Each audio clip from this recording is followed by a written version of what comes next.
भारत माता की जय। भारत माता की जय। भारत माता की जय। भारत माता की जय। भारत माता की जय। भारत माता की जय। भारत माता की जय। धन्यवाद।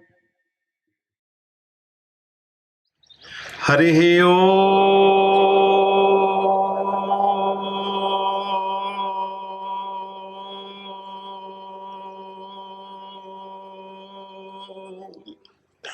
हरिः ओम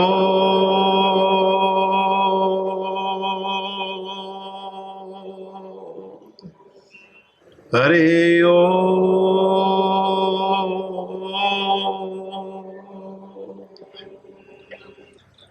અને હવે શંખનાદ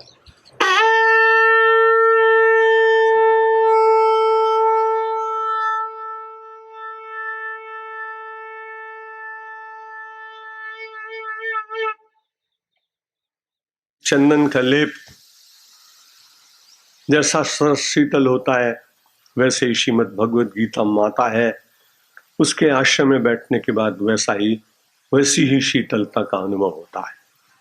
लेकिन मैं चंदन में और गीता में थोड़ी देर पहले विचार करने लगा, एक सेकंड पहले, कि चंदन तो लेप है, लेकिन मुझे तो ऐसा लगता है कि चंदन का लेप भी जब सूख जाता है तब धीरे धीरे बार बार उधर ही दृष्टि जाती है कि या तो इसको पानी डालकर गीला करें या फिर इसको छुड़ाने का प्रयत्न करें। तब मुझे लगा कि गीता की चंदन के लेप से उपमा दे पाना कुछ उचित लगता नहीं, क्योंकि गीता तो निर्लेप है, वो जहां जहां लेप है उसको मिटाने का प्रयत्न करती। गीता आसक्ति को मिटाती, चंदन अपने स्थान पर श्रेष्ठ है और उसकी कल महिमा मैं बता भी चुका हूं, क्योंकि दुष्ट जनों के साथ लिपटा हुआ होने पर भी अपनी शीतलता का परित्याग नहीं करता। लेकिन श्रीमद् भगवद गीता तो सारे संसार में जहां जहां हमारी और आपकी आसक्ति है उसको दूर करने का बार बार संदेश देती है। आसक्ति टूट जाए तो संसार कुछ है ही नहीं। कई बार संसार को देखते हुए भी आप देख नहीं पाते। किसी पान की दुकान पे खड़े हो, पान ले रहे हो, और आजकल वो जो बड़ा दुर्गुण है, पान के साथ में फिर मुंह में छिड़काव करने के लिए एक पाउच भी तो चाहिए, गुटखा भी चाहिए। वो ले रहे हो, इतने में आपका कोई मित्र जा रहा, मित्र ने आपको देखा, जब रात्रि को मिला तो उसने कहा कि आप वहां खड़े थे, मैंने आपको देखा था, आप बात कर रहे थे पान वाले से, इसलिए मैंने आपको कुछ कहा नहीं। वो मित्र कहता है आप उधर से निकले थे क्या? क्योंकि आपकी दृष्टि कहीं अन्य थी, कहीं आपका अन्यत्र चिंतन था। यदि चिंतन अन्यत्र हो तो सामने घटने वाली घटना आपको न दिखाई पड़ती है, न आप उसका अनुभव करते हैं। जब जब मैं आता हूं तब मैं वीडियोग्राफर बंधु को देखता हूं, मुझे अच्छा लगता है, क्योंकि ये निरंतर कुछ लेते रहते हैं और इसमें उतरता रहता है चित्र। और तब बड़ी कठिनाई होती है कि जब मेरे साथ बहुत सारे लोग हों तो उनको ऐसा लगता है कि हमारा चित्र तो आएगा ही आएगा। अब जब कभी वो चित्र दिखाया जाता है तो जो व्यक्ति बड़ी उत्सुकता से मेरे निकट आकर खड़े होने का प्रयत्न कर रहा था, उसका चित्र उसमें नहीं होता, उसको पीड़ा होती है। और मैं बड़ा प्रसन्न इसलिए होता हूं कि मैं लोगों को बता सकता हूं कि जैसे आप उस वीडियो के सामने खड़े रहे लेकिन आपका चित्र नहीं आया, क्योंकि उसने फोकस नहीं किया आपके ऊपर क्लिक नहीं किया, आपको उसमें लिया ही नहीं। अगर एक वीडियोग्राफर सामने खड़े हुए इतने लोगों में से जिसको जितना चाहे अपने भीतर बंद कर सकता है, आप भी अपने नेत्रों के लेंस से इस संसार को देखते हुए भी उतना ही ग्रहण कर सकते हैं जितना आपके कल्याण में सहायक। वो प्रयत्न करना पड़ेगा व्यक्ति को, अभ्यास हो जाता है। शबरी का एक बार वर्णन मैंने कभी किया था कि वो जंगल में घूम रही और घूमते घूमते इतना सात्विक जीवन हो गया, वस्त्र पहने नहीं, उतने ही पहने जिनसे लज्जा ढके, केशों का विन्यास नहीं किया, वे जटाएं बन गई, वे लटें बन गई, केवल एक कारण से कि राम के दर्शन हो जाए। आयु हो गई लगभग 100 वर्ष की, लगभग घूम रही है जंगल में, लटकाए लटापटी लोनी लटे, बन डोलत भील की डाबरिया, दृग तीखे दृगंचल चंचल से, को रंग रंगी रंग सांवरिया, खग से मृग से हठि बूझे पतो, मिलिवे मन में मिलिबे की उतावरिया, जग देखत हूँ नहीं देखती है, भई काहू अदेख पे बावरिया। हिंदी के कवि ने बड़ा अद्भुत वर्णन किया। कोई पक्षी उड़ता हुआ दिखाई पड़ता है तो पक्षी से पूछते हैं राम आ रहे हैं क्या। फिर कभी मृग मिल जाता है तो उससे कहते हैं, मृग मिल जाता कहता है आपने शबरी को आते हुए देखा है, राम को आते हुए देखा है क्या। खगते मृगते हठि बूझे पतो, बार बार उसका पता पूछती है, मन में मिलिबे की उतावरिया, वो व्यग्रता। हमारी आपकी बड़ी कठिनाई कि भगवान का भजन तो हम करते हैं, साधना करते हैं, स्वाध्याय करते हैं, थोड़ी बहुत पूजा करते हैं, थोड़ा दान पुण्य करते हैं, अच्छे हैं आप सब, लेकिन परमात्मा से मिलन की व्यग्रता नहीं जगती। वो जिसमें व्यग्रता जग जाती है वो तो फिर परमात्मा उसके लिए आना ही पड़ता उसको। अब तो सब लोगों ने कहा शबरी तू इतने चीजों को देखती दिखाई पड़ती है कि नहीं। शबरी ने कहा नहीं, जग देखत हूं नहीं देखती हूं, भई काहू अदेख पे बावरिया। तुम तो संसार के लोग किसी देख कर के सौंदर्य को और उस पर बावले होते हो, लेकिन मैंने तो जिसे देखा ही नहीं उसके प्रति मैं इतनी पागल हो गई हूं कि मुझे संसार दिखाई नहीं पड़ता। ये सारा घटने के बाद में अचानक जब वो कुटीर पे लाठी तो व्यंग करने वाले कहाँ छोड़ते हैं। उन्होंने कहा अब 2-4-10 दिन के बाद तो प्रस्थान हो जाएगा, बहुत विरह में जी लियो, बहुत रोई हो, बहुत वेदना का कष्ट सहन किया है वियोग का, पर राम तो नहीं मिलेंगे अब तो बहुत है। उसका मन में एक बड़ा विश्वास जग गया। उसने कहा अब तो राम जरूर मिलेंगे, क्योंकि अब मुझे पूरी तरह से शरणागति आ गई। अभी तक कहीं कहीं मुझे अपना बल दिखाई पड़ता था, इसलिए मैं खग से पूछती थी, मृग से पूछती थी, ऋषि से पूछती थी, पुष्पों से पूछती थी, पवन से पूछती थी, सरोवर से पूछती थी, वृक्षों से पूछती थी, पल्लवों से पूछती थी, कभी कीट से पूछती थी, कभी भृंग से पूछती थी। अब आज से मैंने पूछना बंद कर दिया। तो कैसे भगवान मिलेंगे। बोले मेरा अहंकार टूट गया और आज कुछ कुछ लग रहा है कि मैं शरणागत हुई, क्योंकि अब मेरा किसी का जब आश्रय ही नहीं रहा, तब निश्चित रूप से अब भगवान का ही आश्रय है। अब केवल एक बात समझ में आई, आज 80-90 वर्ष तक साधना करने के बाद आज एक बात समझ में आई कि मेरे पुरुषार्थ से तो भगवान मिलने वाले नहीं, लेकिन मेरे गुरु ने कहा था कि तुझे भगवान जरूर मिलेंगे, इसलिए मेरे वचन को सत्य करने के लिए भगवान को आना पड़ेगा। और मतंग ऋषि की बात सत्य हुई और शबरी को दर्शन हुए। वो निष्ठा जो कई दिन से बार बार मैं निवेदित करता हूं, चाहे थोड़ा ही भजन करें, थोड़ा ही सत्कर्म हो, लेकिन उसके साथ निष्ठा जुड़नी चाहिए।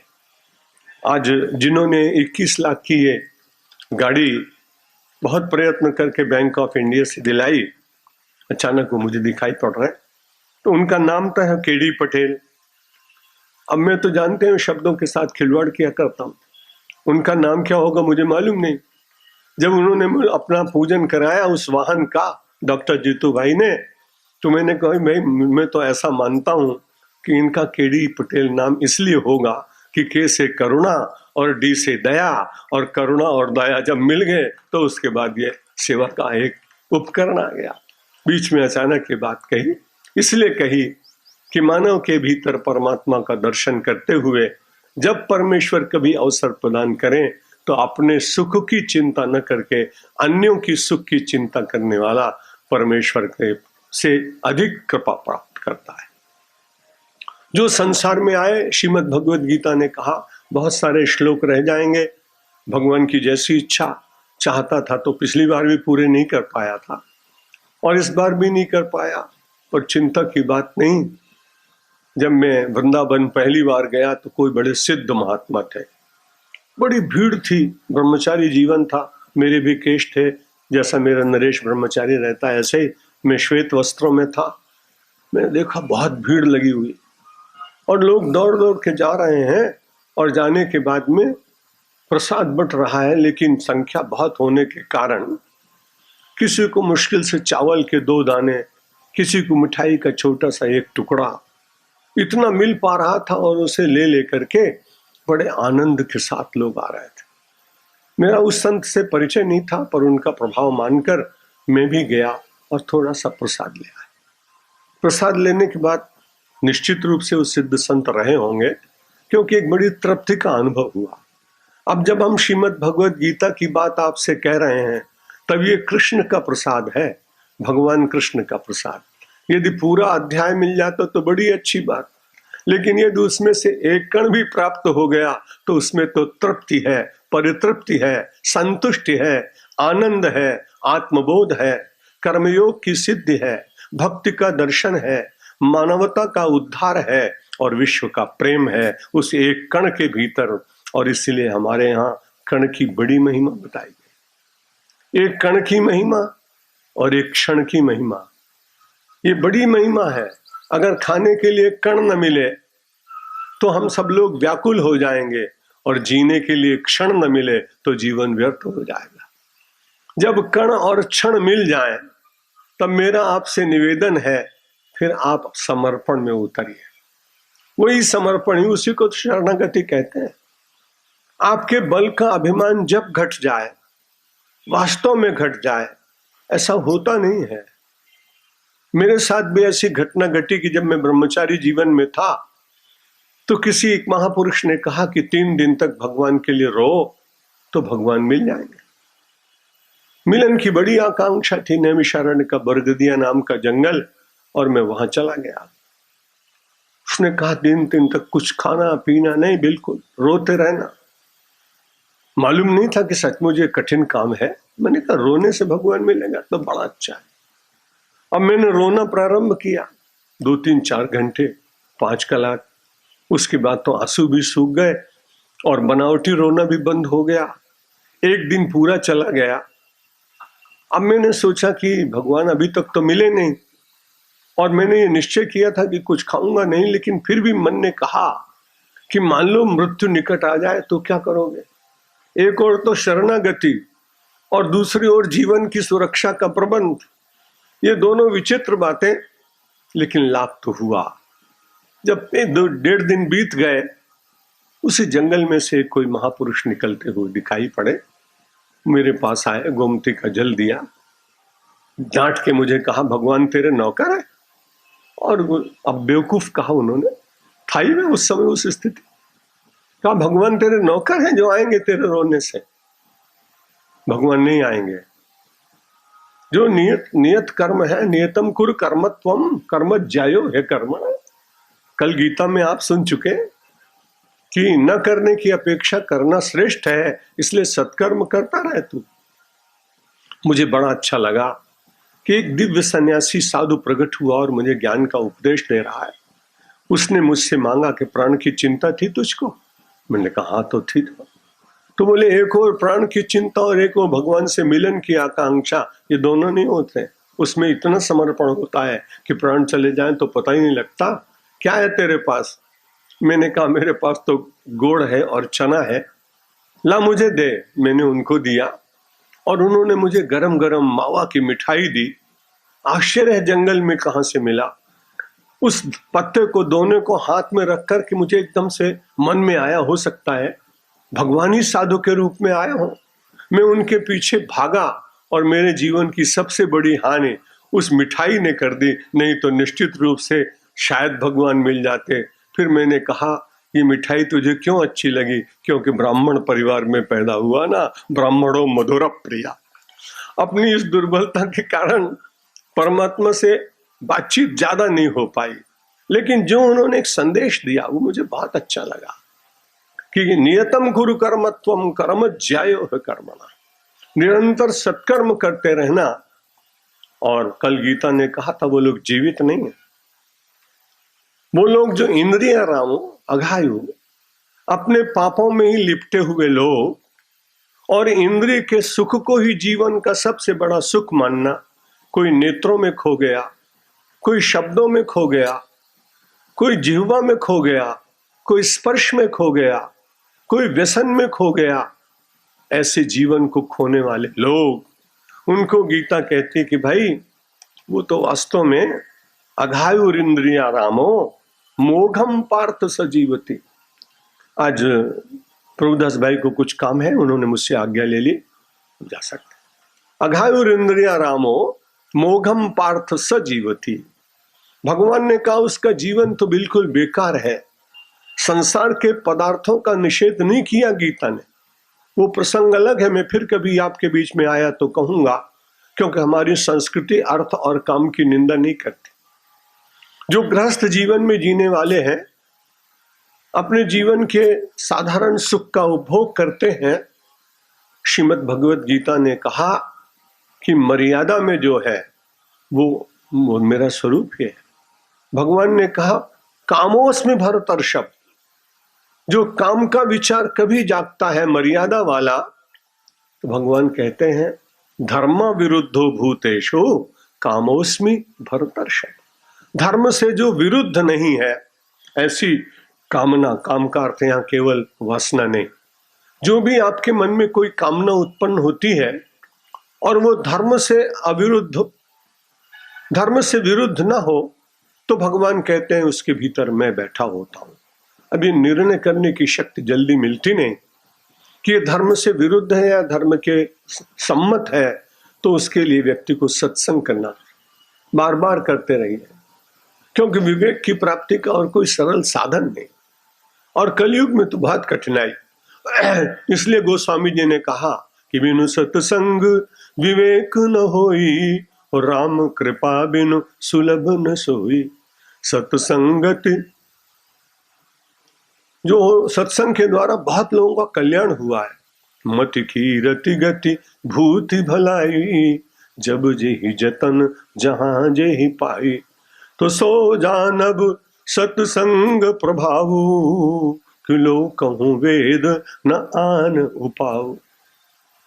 गीता की बात रामायण में मिलती, क्योंकि तुलसीदास जी ने पहले कह दिया कि जो मैं इस ग्रंथ का सृजन करने जा रहा हूं, इसमें नाना पुराण निगमागम सम्मतम, इसमें मेरा ही सब कुछ नहीं है, इसे अनेक ग्रंथों का इसमें सार है। और कभी कभी भगवान ने मुझे कुछ बुद्धि दे दी, तो क्वचित अन्यतोपि, तो थोड़ा थोड़ा उसमें भी है। मैं अपने प्रवचन से पहले रोज भगवान से कह देता हूं कि महाराज मैं भी जो कुछ कहने जा रहा हूं मेरा कुछ नहीं है, वो तो महात्माओं का उच्छिष्ट बांटने के लिए जा रहा हूं, उसमें कुछ कुछ मेरा कभी आ जाए तो ठीक, नहीं तो उच्छिष्ट से ही काम चल जाता है, प्रसाद से ही काम चल जाता है। जो लोग केवल संसार के पदार्थों के उपभोग में अपने जीवन का मानते हैं कि लक्ष्य है, या जीवन की सुखद अवस्था है, या प्राप्तव्य है, जो ऐसा मानते हैं उनको पछताना पड़ता है।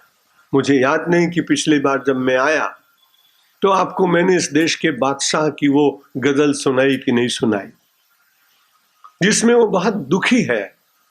गजल की बात इसलिए याद आई कि कल एक गजल सम्मेलन हुआ महुआ में, मुरारी बापू जी ने उसका उद्घाटन किया और उन्होंने कहा मुझे गजल बहुत अच्छी लगती है। मुझे भी गजल बहुत अच्छी लगती है, मैं तो लिखता भी हूँ गजल, लेकिन यहाँ सुनाऊंगा नहीं, बहुत मेरे पूर्व श्रोता सुन चुके हैं। न तुम कहीं पास हो न तुम कहीं दूर हो, तुम तो मेरी जिंदगी में भरपूर हो। ये मेरी बड़ी लंबी गजल है, कल देखेंगे, याद आ गई तो सुनाएंगे, नहीं आवश्यक नहीं। न मैं तो आपको वहां ले चलता हूं कि जो केवल संसार के पदार्थों को सत्य मान रहा है, और जो बादशाह लोग होते हैं इनको तो सुरा सुंदरी महल, सोना चांदी हीरा जवाहरात नृत्य, यही सब अच्छा लगता है। अब उसमें जीता जीता बहादुर शाह जफर कवि था, अब उसको पकड़ के बर्मा की जेल में बंद किया, रंगून में बंद कर दिया। इतना बड़ा साम्राज्य था, ईस्ट इंडिया कंपनी का प्रभाव इतना फैल गया था कि उसको पकड़ के ले गए। अब वहां इतने दिन बाद उसे याद आ रही है, लगता नहीं है दिल मेरा उजड़े दयार में, किसकी बनी है ना पायदार में। ये संसार किसका हुआ? ना पायदार माने नश्वर। और फिर मन में कह रहा मैं कितना अभागा आदमी हूं, पूरी गजल नहीं सुनाऊंगा। अंतिम पंक्ति कहता है, कितना है बदनसीब सफर, रोजे मर्ग भी 2 गज जमी भी मिल न सकी कुए यार में, लगता नहीं है दिल मेरा उजड़े दयार में। कुछ लोगों ने कहा था हम छुड़ा के ले जाएंगे तुमको, आने को कह गए थे ना आए खुदा करे, लज्जत सी एक मिली है मुझे इंतजार में, लगता नहीं है दिल मेरा उजड़े दयार में। वो कहता है मेरा सब कुछ उजड़ गया, जब मिला हुआ था तब नहीं सोचा उजड़ जाने वाला है, तब उसको यही सब सत्य लगता था। नृत्य सत्य लगता था, सुंदरियां सत्य लगती थीं, सुरा की बोतलें सत्य लगती थीं, घुंघरू की पैरों की झंझनाहट अच्छी लगती थी, कलाकृतियां अच्छी लगती थीं, चापलूसी अच्छी लगती थी, उसकी प्रशंसा करने वाले चाटुकारों के द्वारा शब्द अच्छे लगते थे। अब जब बंद हो गया तो कहता है कितना है बदनसीब जफर, मैं कितना बदनसीब हूं, अभागा हूं कि मुझे दफनाने के लिए 3.5 हाथ की जमीन भी नहीं मिली, 2 गज जमीन भी मिल न सकी कुए यार में। ये मैंने इसलिए आपको सुनाई कि संसार के पदार्थों के बीच में रहना, लेकिन पदार्थों की निस्सारता का प्रतिदिन पाठ करते रहना। भगवान की गीता रामायण के पाठ के साथ साथ प्राप्त पदार्थ कब छूट जाएंगे, या इनकी शक्ति मेरे लिए कितनी अनुपयोगी हो जाएगी, यदि आपने विचार किया तो संसार भी रहेगा, लेकिन संसार आपको बांधेगा नहीं। यदि बंधे नहीं तो फिर क्या चिंता की बात है। उन्मुक्त आकाश में आप विचरण करते रहें तो आपको कोई चिंता की बात नहीं है। लेकिन धीरे धीरे एक काम करना पड़ेगा, जो यज्ञ के संबंध में रोज मैं आपको कह रहा हूं, एवं प्रवर्तितम चक्रम। जो लोग इस प्रकार के पवित्र चक्र को, यज्ञ चक्र को नानुवर्तयतीन्द्रियः, जो उसका पालन नहीं करते हैं, उन लोगों को निश्चित रूप से जीवन की असफलता मिलती है, अंत में पश्चाताप मिलता है, शोक से ग्रस्त हो जाते हैं। फिर उस समय विचार करते हैं, अह जन्मगतम च निरर्थकम, न भजनम यजनम न कृतम मया, न गुरुपाद सरोरुह सेवनम, निशिदिनम जठरस्य विपोषणम। ऐसा अभागा आदमी मन में विचार करता है, मनुष्य का जन्म तो मिला था, आह जन्म गतम च निरर्थकम, मेरा जन्म निरर्थक चला गया। मैं रोज लोगों से प्रार्थना कराता हूं, हे नाथ अब तो ऐसी दया हो, जीवन निरर्थक जाने न पाए। अधिकांश लोग जानते हैं इस प्रार्थना को। वहां वो साधक कह रहा है कि मैं शास्त्रों का संदेश मैंने सुना पर मैंने स्वीकार नहीं किया, संतों के पास बैठा लेकिन सद्गुणों से अपने को अभिमंडित नहीं कर सका, तीर्थों में गया लेकिन वहां भी तीर्थ में भी केवल लौकिक पदार्थों को ही बार बार देखने का प्रयत्न करता रहा। आहा जन्म गतम च निरर्थकम, न भजनम यजनम च कृतम मया। भगवान का भजन, भजन का मतलब तो होता है एक जप करना, पूजा करना, और भज सेवायाम दूसरा सेवा करना। आज मैं हरि भाई जी को श्रद्धांजलि देने गया था वारसद गांव में, तो वहां लगा कि सेवा करने वाले व्यक्ति को लोग स्मरण करते हैं।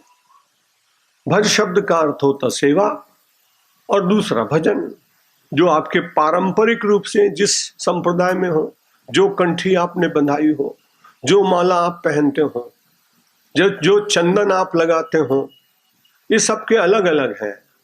और इसलिए बड़ा अच्छा हिंदू धर्म में कोई किसी से लड़ता नहीं। चाहे खड़ा तिलक लगा लिया तो ठीक, और पड़ा तिलक लगा लिया तो ठीक, और तिलक लगा दिया तो ठीक, और तिलक नहीं लगाया तो भी ठीक। तिलक तो अंतर में लगना चाहिए, और यदि अंतर में तिलक लगा तो बार बार स्मरण कराता है कि तुम्हारे भीतर कोई चिन्ह है, और चिन्ह की बड़ी महिमा है। रामकृष्ण परमहंस ने एक दिन पूछा नरेंद्र से, विवेकानंद से, कि तुमने 40 रुपए महीने पाने वाले एक आदमी की महिमा देखी है क्या? वो समझ नहीं पाए। बोले जब कभी तुम निकलो तो देखना चौराहे पर एक पुलिस का सिपाही खड़ा होगा, और उधर से तुरंत एसपी या कमिश्नर की गाड़ी जा रही होगी, लेकिन अगर ज्यादा कहीं भीड़ हुई तो वो हाथ देता है, और हाथ देने के बाद आपको गाड़ी खड़ी करनी पड़ती है। जब उसकी गाड़ी सामने से निकले वो सलाम भले कर दे, लेकिन जब उसने गाड़ी रोकी तो उसको रोकना पड़ता है। रामकृष्ण देव ने बड़ी अच्छी बात कही, तुम जानते हो कि गाड़ी क्यों रोकता है? यूनिफॉर्म उसको मिला, उसके पास पीतल के कुछ जो उसका अधिकार है वो ड्यूटी का, कि वो कौन सा आदमी है वो लिखा होता है। नरेंद्र को उन्होंने कहा तू प्रचार तो कर भगवान का, तेरे को सफलता मिलेगी नहीं जब तक तेरे भीतर चिन्ह नहीं होगा, तिलक चाहिए। तो परमात्मा का वो तिलक अंतर में लगता है, अधिकारियों को बाहर लगता है। एक सिपाही 40 रुपए पाता है, 50,000 रुपए पाने वाला गवर्नर भी यदि निकले और उसको लगे कि ट्रैफिक में इस गाड़ी को रोकना चाहिए तो वो रोकता था। अब आजकल तो डरने लगे लोग, लाल बत्ती कोई भी लगा लो, इसलिए लाल बत्तियों का भी सम्मान समाप्त हो गया। और मैं तो ऐसा मानता हूं कि लाल बत्ती में जाने वाला आदमी बड़ा डेंजरस है, इसलिए बच के रहना चाहिए। अपनी अपनी व्याख्या है, कोई यहाँ बैठा हो तो क्षमा करिएगा, मुझे कोई लेना देना नहीं आपसे, मैं आपको पहचानता भी नहीं हूँ और पहचान करना भी नहीं चाहता हूँ, क्योंकि पहचान मेरी भगवान से होनी चाहिए, जिसके लिए मैं संत साधु का वेश पहना है। लेकिन उस बत्ती का दुरुपयोग देख करके पीड़ा मेरे मन से निकली। आप भी अनुभव करते होंगे, आप कह नहीं पाते क्योंकि आपको समाज के बीच में रहना है, वो बदला लेने के लिए आ जाएगा। मैं यहाँ से बहुत दूर रहता हूँ, बदला लेगा तो क्या होगा? घर द्वार तो मेरा कोई है नहीं, संपत्ति सारी ट्रस्ट की है, कपड़े लोग मुझे देते हैं, तू छीन लेगा तो दूसरा कोई दे देगा, इसलिए बहुत निश्चिंत जीवन व्यतीत करता। भगवान ने कहा नानुवर्ती, वो जो केवल संसार के पदार्थों को सत्य मानने वाला व्यक्ति जीवन की वास्तविक संपत्ति को भूल जाता है, और वास्तविक संपत्ति न होती तो फिर वो लोग महात्मा, उनके चरण में प्रणाम करने हम क्यों जाते? उत्तर काशी में मैं तो शंकराचार्य पद पर था, किसी व्यक्ति ने बताया यहाँ पंडित विष्णुदत्त शर्मा नाम के एक महापुरुष रहते हैं, 55 वर्ष से मौन है। मेरे मन में जहां संत हो दर्शन करने की इच्छा होती, पता लगना चाहिए, मैं सब कुछ अपनी उपाधियां छोड़कर चुपचाप छिप करके भी उसके दर्शन करना चाहता। मैं उनके निकट चला गया, पास में रहने वाले उस व्यक्ति से पूछा, ये 55 वर्ष हो गए, एक वस्त्र पहनते हैं उत्तर काशी की ठंड में, और इतना ठंडा पानी 2-3 बकेट पी जाते हैं, कुंजल क्रिया कर रहे थे। बोले महाराज अद्भुत बात है, इनके लिए कोई भोजन का प्रबंध निश्चित नहीं था, कभी कोई दे जाता था, कभी नहीं दे जाता था। एक दिन मोदी नगर के संस्थापक सेठ गुजरमल मोदी आए और उन्होंने कहा कि तुम्हारा घर बड़ा नजदीक है, मैं तुमको हर महीने इतना पैसा भेज दूंगा कि तुम्हारे घर का भी काम चल जाए, इन स्वामी जी महाराज को अपने आप बना के दे दिया करना, और रोज भोजन दे देता।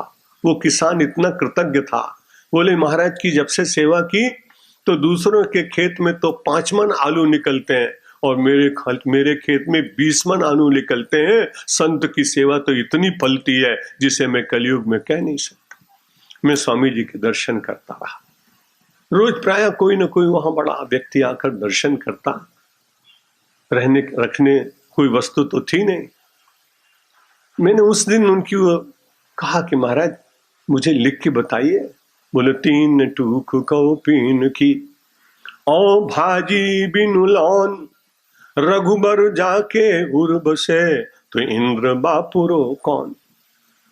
2 टूक कौपीन के वस्त्र और बिना नमक का थोड़ा सा भोजन, ये जब मुझे मिल जाता है तो इंद्र की संपत्ति भी मुझको बड़ी छोटी सी दिखाई पड़ती है। हमारे देश की इस संस्कृति का संरक्षण संग्रहवादियों ने नहीं किया है, जिन्होंने अपरिग्रह में जीवन जिया, फिर चाहे वो बुद्ध हो, चाहे वे महावीर हो, चाहे भगवान शंकराचार्य हो, चाहे रामकृष्ण परमहंस हो, उन सब के जीवन में बहुत थोड़ा सा।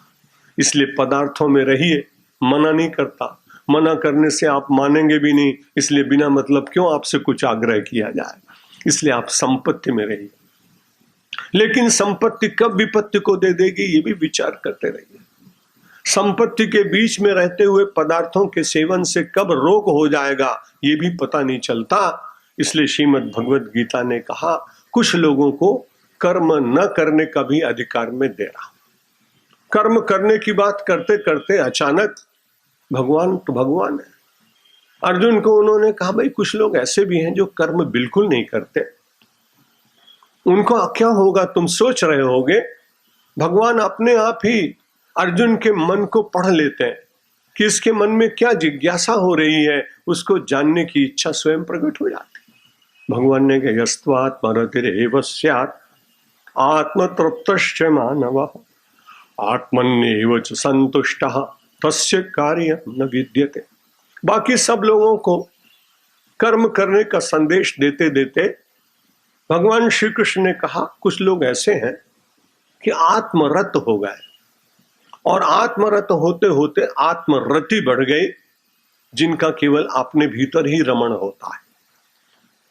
यस्त्वात्मरतिरेव स्यात् आत्मतृप्तश्च मानवः।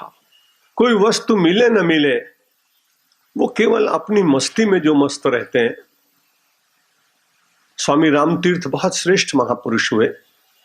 स्वामी विवेकानंद की तरह वो भी अमेरिका गए थे। उनके संबंध में बहुत कम जानकारी मिलती है, क्योंकि लौकिक दृष्टि से स्वामी विवेकानंद बहुत व्यवस्थित संत थे, उनकी डे टू डे डायरी भी मिल जाती। लेकिन स्वामी रामतीर्थ तो ऐसे आत्मतृप्त महात्मा थे कि उनके संबंध में जब जाके लोगों ने कुछ पता लगाया तब थोड़ा बहुत मिला, नहीं तो कुछ मिला ही नहीं। और बड़े विद्वान थे उस जमाने में, मैथमेटिक्स में एमएससी किया था लाहौर कॉलेज से। स्वामी विवेकानंद तो ब्रह्मचारी जी थे, लेकिन स्वामी रामतीर्थ तो गृहस्थ जीवन में गए। इसलिए मेरी अपनी अपनी कभी कभी ऐसा लगता है कि तुलना संतों की नहीं करनी चाहिए, वे सभी पूज्य हैं, लेकिन आध्यात्मिक तुला पर जब देखते हैं तो रामतीर्थ कुछ विशेष दिखाई पड़ता है। लाहौर की अनारकली बाजार, अपने ही छोटे दोनों पुत्र उंगली में पकड़कर बाजार दिखा रहे हैं, पर अपने एक मित्र से कह दिया था कि अब मैं गृहस्थ का धर्म निभा नहीं पाऊंगा, मुझे इतनी पीड़ा हो रही है परमात्मा से मिलन की कि मैं जगत का कर्तव्य पालन नहीं कर सकूंगा। और ऐसा मैं मानता हूं कि जिसने जन्म जिसको दिया है वो उसका रक्षण करेगा। आप इसका अनुकरण बिल्कुल न करें, क्योंकि उस स्थिति में पहुंचे हुए लोग नहीं। लेकिन उनके मन में ऐसा हुआ कि मैं इस छोटे छोटे बालकों को, और वहीं कहीं खिलौना लेकर के, रमकड़ा लेके हाथ में दिया, बच्चे उन्हें खेलते रहे। इतने में चुपचाप स्वामी राम वहां से उनको छोड़कर चले गए। उसके मित्र ने उनका पोषण किया, परिवार में सूचना दी, हिमालय में चले गए। हिमालय में जाने के बाद फिर लौटे, जहां तहां अपने उर्दू भाषा उनकी मूल थी, बड़े अच्छे पद उन्होंने लिखे हैं, उनकी शायरियां बहुत ही अच्छी हैं। अचानक किसी ने कह दिया, बाबा अमेरिका जाओ, वहां के लोगों को बड़ी भूख है और बड़े अज्ञान में है, उन्होंने वेदांत जाना ही नहीं है, आप इस वेदांत को वहां दे सकें तो बड़ी अच्छी बात। कैसी आत्मतृप्ति, कोई तैयारी नहीं। स्वामी विवेकानंद के लिए तो खेतड़ी के महाराज और मद्रास में रामनाथ के राजा ने सब व्यवस्था की, और वहां से जैसे भी संपर्क हो सकता था संपर्क कराया। लेकिन ये व्यक्ति तो बड़ा आत्मतृप्तश्च मानव, आत्मतृप्ति की मस्ती में जाने वाले पानी के जहाज पे खड़ा हो गया। उन्होंने पूछा, कहाँ जा रहे हैं आप? बोले, कहाँ जा रहा है पानी के जहाज? बोले, तो अमेरिका। बोले, हम भी चलते हैं।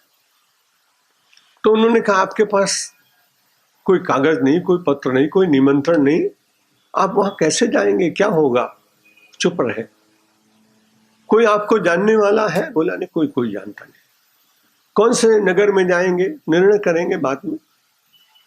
कौन सी एलए में जाना है, कौन से क्रिसेंट में जाना है, कौन से क्लोज में जाना है, कुछ तो बताइए। उन्होंने कहा ये सब निर्णय बाद में करेंगे। कैप्टन ने कहा कि मस्तिष्क इसका ठीक नहीं, इसलिए इस व्यक्ति को उतारना होगा, अच्छा रहेगा। रामतीर्थ से उन्होंने बहुत आग्रह किया कि महाराज आपको कठिनाई में पड़ना पड़ेगा, आप उतर जाइए, क्योंकि आपका वहां कोई परिचित नहीं। इतने में वो बड़ी जोर से हंसे, और हंसने के बाद जो बात उनसे अमेरिकन कर रहा था, अंग्रेजी भाषा पर उनका बड़ा अधिकार था, उन्होंने कहा I am well acquainted with you since many generations, मैं तुम्हारे साथ बहुत परिचित हूं और कई जन्मों से। और ऐसा कहकर जैसे उसके सर पर हाथ रखा, उसने चरणों में शीश रख दिया और कहा अमेरिका मैं आपको ले चलूंगा और आपकी व्यवस्था में। आत्मतृप्तश्च मानव, जो आत्मतृप्त व्यक्ति है उसके भीतर बड़ी शक्ति होती है। पहले तो लोगों को कितना बड़ा चूरन लेके और शहद के मधु के साथ चाट कर दवाई करनी पड़ती थी, फिर बाद में धीरे धीरे गोलियां चलने लगी, फिर दवाई के लिए बहुत छोटा सा कैप्सूल चला। मैं तो ऐसा मानता हूं कि ज्ञानी की शक्ति तो वो कैप्सूल है जो इसके भीतर समाई रहती है और जब चाहता है उसको प्रकट कर सकता है, इतनी सामर्थ्य होती है। श्रीमद् भगवत गीता ने कहा कि जो लोग सामान्य हैं, विश्व के अधिकांश लोगों को कर्म के मार्ग पर चलना चाहिए, लेकिन यस्त्वात्म रतिरेव स्यात्, जिनकी पूरी तरह से आत्मा में रति हो गई और बहुत तृप्त अनुभव करते हैं। आत्मन यस्त्वात्मरतिरेव स्यात् आत्मतृप्तश्च मानवः, जीवन की कोई आवश्यकता की पूर्ति भी परमात्मा ही करेगा, ऐसा दृढ़ निश्चय है। कभी अविश्वास जिसका नहीं जागता। यो में गर्भगतस्यादौ पूर्वम कल्पितमान पयः योसो विश्वम्भरो देवः ससुप्तो किम अथवा मृतः। वो अपने से प्रश्न करता है, तू क्यों चिंता करता है? संसार में माता के गर्भ में आने से पूर्व जिसने तेरे पयः पान की व्यवस्था की, यो में गर्भगतस्यादौ पूर्वम कल्पितमान पयः, मातृ स्तनों में दुग्ध दिया, वो परमात्मा ने, तू बड़ा हो गया और तेरा विश्वास दृढ़ रहा, तो परमात्मा कहीं सो गया है क्या तेरे लिए? वो परमात्मा की मृत्यु हो गई है क्या? ऐसी दृढ़ता पूर्वक को आत्मतृप्त व्यक्ति संसार के आकर्षणों से अपने को बचाने का प्रयत्न करता। और आत्मन्येव च संतुष्टः, जब आत्मा में ही संतुष्ट हो गया तो तस्य कार्यम न विद्यते, उसके लिए कोई कार्य शेष नहीं रहता है। फिर जब भी कोई कार्य दिखाई पड़ता उसके द्वारा, तो मानना पड़ता है कि कोई ऐसी अद्भुत शक्ति है जो अंतर में बैठकर इससे काम करा रही है, ये स्वयं नहीं करता। जितने कारक पुरुष हमारे यहाँ हुए, जिनको हम महापुरुष कहते हैं, वो कारक पुरुष परमात्मा की इच्छा से लोक संग्रह के लिए, विश्व के कल्याण के लिए, समाज में की व्यवस्था ठीक रखने के लिए वे कभी कभी आते हैं और समाज का कार्य करके अपने आत्मतृप्त जीवन में ही सदा सदा के लिए चले जाते हैं। आत्मतृप्त होना बहुत कठिन है, लेकिन उस आत्मतृप्ति के मार्ग पर चलना ये हम सब लोगों के जीवन का लक्ष्य होना चाहिए। कल आपसे निवेदन किया था, दशा सुधारने की बात सब करते हैं, लेकिन दिशा सुधारने की बात नहीं कर पाते। एक बार मैं कहीं जा रहा था, छोटा स्टेशन था, मालवा में, मध्य प्रदेश में प्रवास था मेरा। स्टेशन मास्टर बहुत भला था, मेरे थोड़ी यश और कीर्ति से परिचित था, इसलिए मुझे उसने अपने कक्ष में बिठा लिया। उसे स्टेशन भी संभालना होता था और टिकट भी बांटता था, बुकिंग क्लर्क भी था। वो खड़ा हुआ विंडो पर, एक आदमी दौड़ता दौड़ता आया, मैं देख रहा हूं, साक्षी हूं, पसीने से लथपथ हो गया। उसने कहा बाबूजी बाबूजी टिकट दे दीजिए। उन्होंने पूछा टिकट? हाँ टिकट दे दीजिए। कहाँ का टिकट दे दूं? ये पैसे गिन लीजिए। थोड़ी सी उसके पास चिल्लर थी, उसने उसको रेजगारी दी, उसने गिना, बोला इतने पैसे में तो 3 तरफ गाड़ियां जाती हैं, एक पूरब में, एक पश्चिम में, एक उत्तर में, किधर का टिकट दे दूं आपको? बोले जहां का चाहो वहां का दे दो, हम तो पैसे लाए, टिकट दे दो। आप विचार करिए, हम भी दौड़ रहे हैं, विंडो पर खड़े हैं, सामान दे रहे हैं और पूछ रहा है कि किधर जाओगे, तुम जिधर भेज दोगे हम तो उधर जाएंगे। ऐसे दिशाहीन जीवन से क्या मिलेगा? इसलिए पहले मनुष्य के जीवन का लक्ष्य निर्धारित होना चाहिए, और मनुष्य का जीवन का लक्ष्य है लब्ध्वा सुदुर्लभमिदं बहु संभवान्ते मानुष्यमर्थदम नित्यमपि अधीरा तूर्णं यते तनुपतेत् अनुमृत्यु यावत् निश्रेयसाय विषया खलु सर्वतः स्यात्। लब्ध्वा सुदुर्लभमिदं, ये मनुष्य का जन्म बहुत कठिनाई से प्राप्त हुआ है, और इसको प्राप्त करने के बाद लब्ध्वा सुदुर्लभमिदं बहु संभवान्ते, ये मनुष्य का तन कैसा है? अर्थदम, जैसा आप चाहें वैसा आप ले सकते हैं। आप तपस्वी बन सकते हैं, आप श्रेष्ठ वैज्ञानिक बन सकते हैं, आप श्रेष्ठ चिकित्सक बन सकते हैं, आप अच्छे समाज सेवी बन सकते हैं, आप अच्छे पिता बन सकते हैं, आप अच्छे पुत्र बन सकते हैं, आप अच्छे गुरु बन सकते हैं, आप अच्छे साधक बन सकते हैं, आप अच्छे वक्ता बन सकते हैं, आप अच्छे मौनी बन सकते हैं। जो अर्थ आपके मन में उत्पन्न हो कि ऐसा करना है। मानुष्यमर्थदम नित्यमपि धीरः, और मनुष्य को कहे धीर होना चाहिए। और उसके बाद में निश्रेयसाय, जो प्रयत्न उसके पीछे दिशा बता रहे हैं, लक्ष्य क्या है। काम करेंगे संसार का, लेकिन संसार का काम करते हुए भी संसार मुझे बांधे नहीं, मैं मुक्त होकर, प्रसन्न होकर, आनंद पूर्वक, चेतना से परिपूर्ण होकर निर्लिप्त जीवन जीते जीते संसार का कार्य करूंगा, तो ये संसार आपके लिए बंधन का कारण नहीं होगा। और उसके पीछे लक्ष्य क्या है? निश्रेयसाय। प्रिय तो मनुष्य को सबको मिलता है। मेरे एक बहुत अच्छे परिचित सेठ दिल्ली में रहते थे, तो उनके घर पे निमंत्रण दिया। बड़ी कोठी थी, तो दो बहुत अच्छे सामने कुटीर से बने थे। मैंने कहा बड़ा अच्छा, आपने तो बड़े अच्छे कुटीर बना रखे। मेरे पूर्व प्रवचनों में मैं बात कही है, इसलिए मेरे को श्रोता जानते भी हो। उन्होंने कहा कुटीर नहीं महाराज, ये तो बना दिया, अच्छा लगा, इनमें दोनों में बड़े अच्छे कुत्ते पाल रखे, डॉग्स, एल्शिशियंस, ने बड़ा अच्छी बड़ी सुविधा।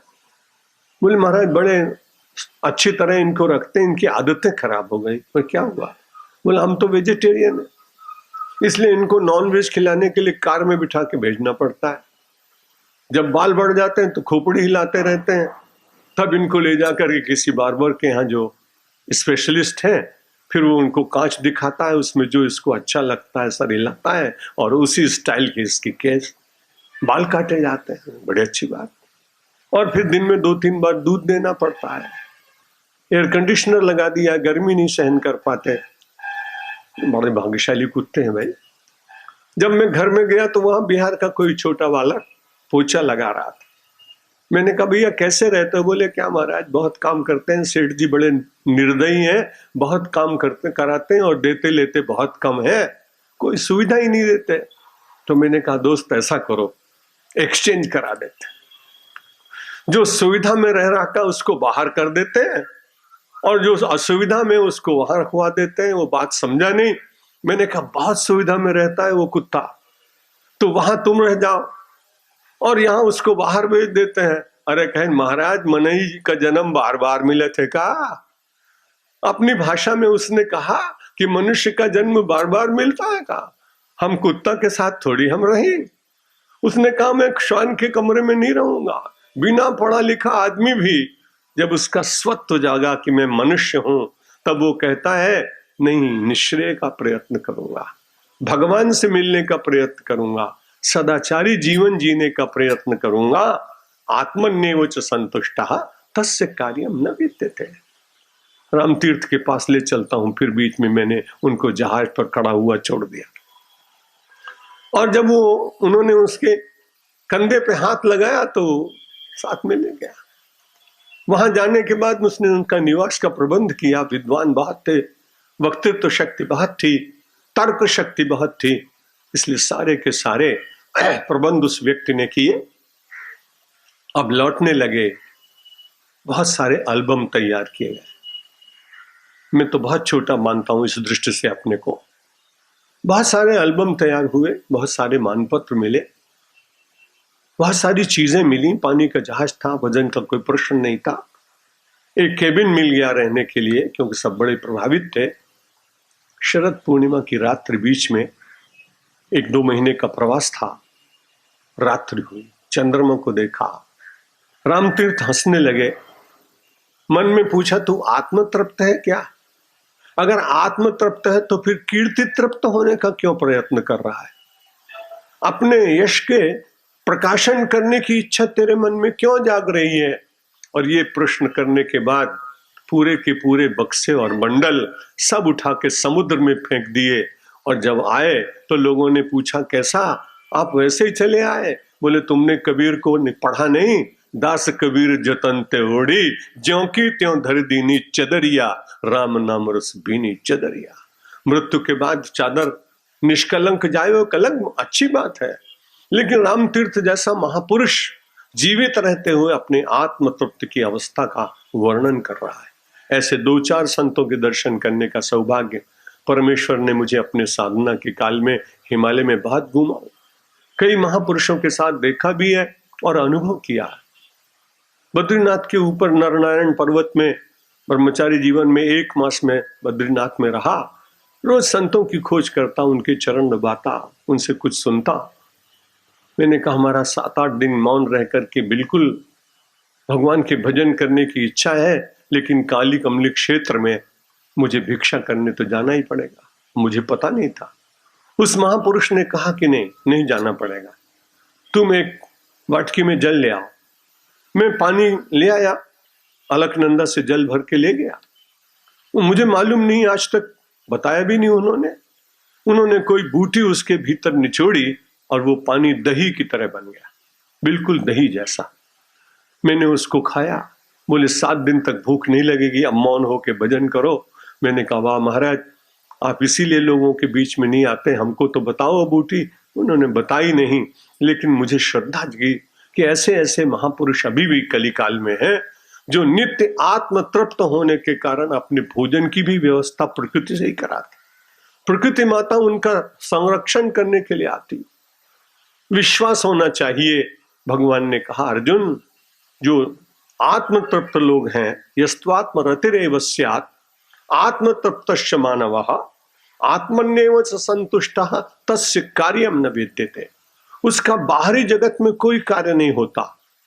लेकिन जैसा मैंने परसों आपको दतिया के स्वामी जी का दृष्टांत सुनाया था, आत्म तृप्त होने पर भी जब भी कभी समाज के कल्याण की इच्छा होती है तो उनके भीतर से निकली हुई ऊर्जा और उनके भीतर से निकली हुई वह किरण, वे रेजेस जो है, वो समाज का बहुत कल्याण करती।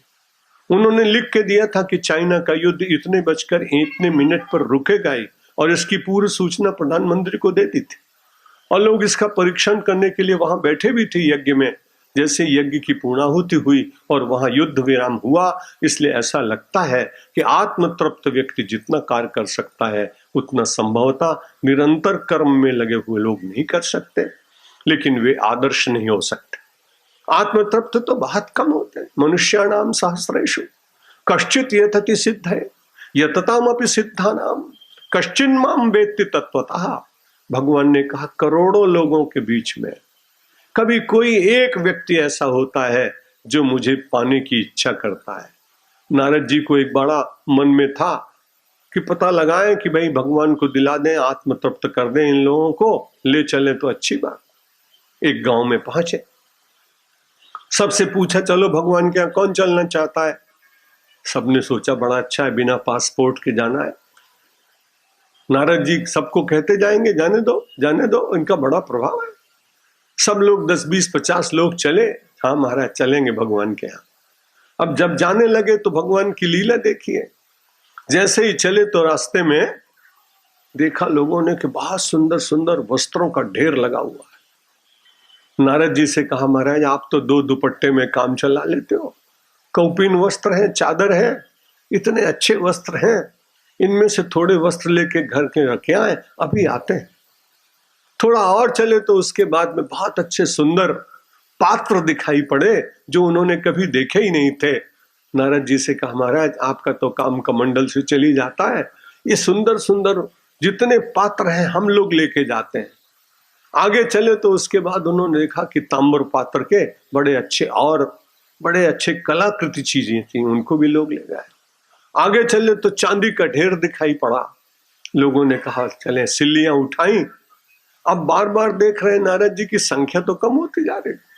मैं भगवान से कह के आया हूं कि सबको भगवान से मिलने की इच्छा है, इसलिए मैं सबको लेके आता हूं। बड़ी कोशिश की, एक शेफर्ड की तरह, जैसे गडरिया अपनी भेड़ों को पालता है, बड़ी कोशिश की, लेकिन भेड़ें तो चटकती चली गई। चांदी में कुछ लोग चले गए, फिर सोने का पहाड़ दिखाई पड़ा तो उसमें लोग चले गए। आगे गए तो सूरत के डायमंड का दिखाई पड़ गया, बहुत बड़ा ढेर। अब उसमें से बहुत थोड़े से लोग रह गए। नारद ने कहा मेरी प्रतिष्ठा का प्रश्न है, तुमको तो जाने ही नहीं दूंगा। इसलिए पकड़ के 2-4 लोगों को राम जी के पास ले गए, विष्णु जी के पास ले गए। भगवान ने पूछा कहाँ गए सब? तुम तो कह रहे सब लोगों को भगवान की इच्छा है मिलने की। बोले महाराज मालूम नहीं था, ऐसा नहीं होता है, सब रुक गए। इनको भी मैं जबरदस्ती पकड़ के लाया हूं, इसलिए आत्म तृप्त बनने के चक्कर में मत रहना। वो तो कोई कोई भगवत प्राप्त व्यक्ति होता है। आप कर्म के मार्ग से चित्त शुद्ध करते हुए, कर्मों को पवित्र करते हुए, मानवता की सेवा करते हुए, माता पिता का सम्मान करते हुए, गुरुजनों का आदेश प्राप्त करते हुए, भारत के स्वाभिमान का रक्षण करते हुए, हिंदुत्व का गौरव रखते हुए, भारतीय संस्कृति की पताका को निरंतर फहराने की इच्छा रखते हुए कर्म करने का प्रयत्न मुझे और आपको करना चाहिए। आत्म तृप्तश्च मानवा। भगवान ने कहा ऐसे जल्दी तो होगा नहीं भाई। तस्मात् असक्त सततम कार्यम कर्म समाचरो, असक्तो व्याचरण कर्म परमाप्नोति पुरुषः। अर्जुन ने कहा महाराज और व्याख्या करिए, मुझे और क्या करना चाहिए? भगवान ने कहा तस्मात्, इसलिए, देयरफॉर। तस्मात् असक्तः, अपने जीवन में से आसक्ति को कम करते जाओ। जीवन में जिन वस्तुओं के बिना आपको लग रहा है कि काम नहीं चलेगा, थोड़ा थोड़ा कभी कभी अभ्यास करो कि उनको छोड़ने के बाद भी काम चलता है कि नहीं। इसके बिना काम नहीं चलेगा, ये आसक्ति है। इसके बिना भी चला लेंगे, ये आसक्ति राहित्य है। ये अपने जीवन में अभ्यास किया जा सकता है। हमारे यहाँ एक सेठ जी आते थे, जब भी कभी आते तो अपने कार की बूथ में अपने अथाने का डब्बा लेके आते थे, क्योंकि आश्रम में तो व्यवस्था नहीं। तो मैंने कहा सेठ जी आप जब भी आते हो? बोले महाराज हमारे जीवन में आदत पड़ गई, बिना चटनी और अचार के चलता नहीं, सब जगह मिलता नहीं, इसलिए मैं तो अपने साथ रखता हूँ। मैंने कहा आपके और सब बंधन छूट गए, लेकिन ये अचार ने आपको ऐसा बांध दिया, कृपा करके इसको भी छोड़ो, ये बंधन छूटेगा तो अनासक्ति का अभ्यास होगा।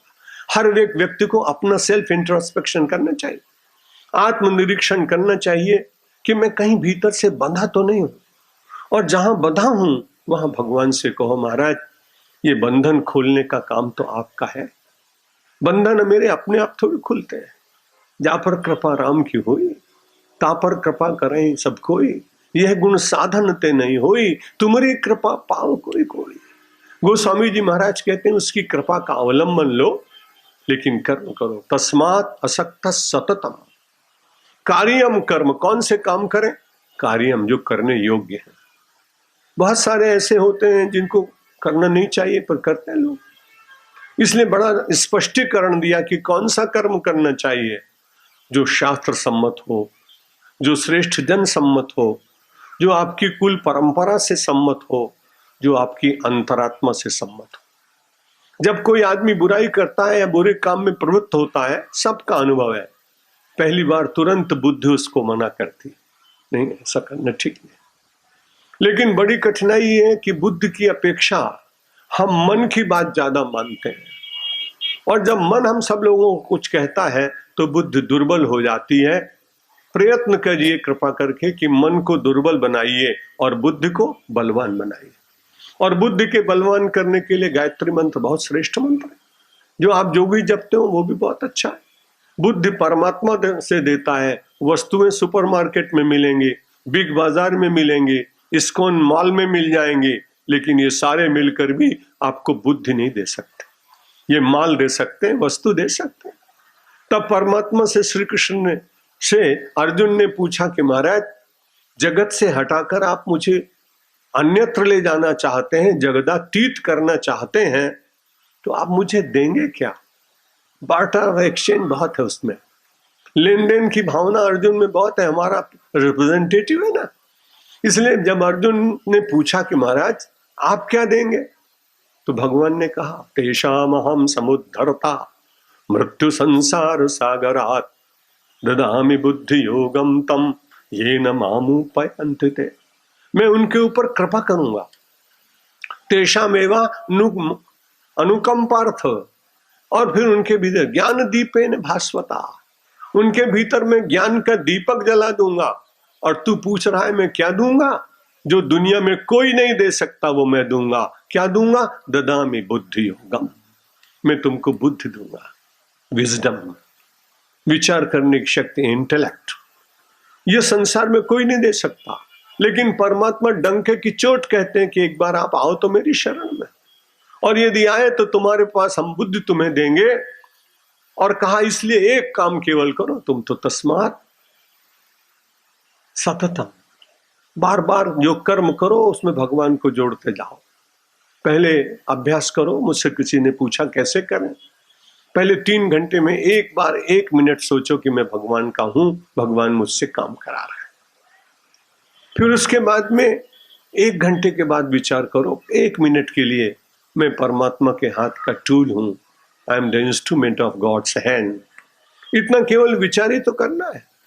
फिर उसके बाद 45 मिनट के बात करो, फिर आधा कलाक के बात करो, फिर 15 मिनट के बात करो, फिर 10 मिनट के बात करो। फिर करना नहीं पड़ेगा, काम करते करते आपको लगेगा कि कोई करा रहा है और मैं उनका सेवक हूं, मैं उनका दास हूं, बुद्धि वो दे रहा।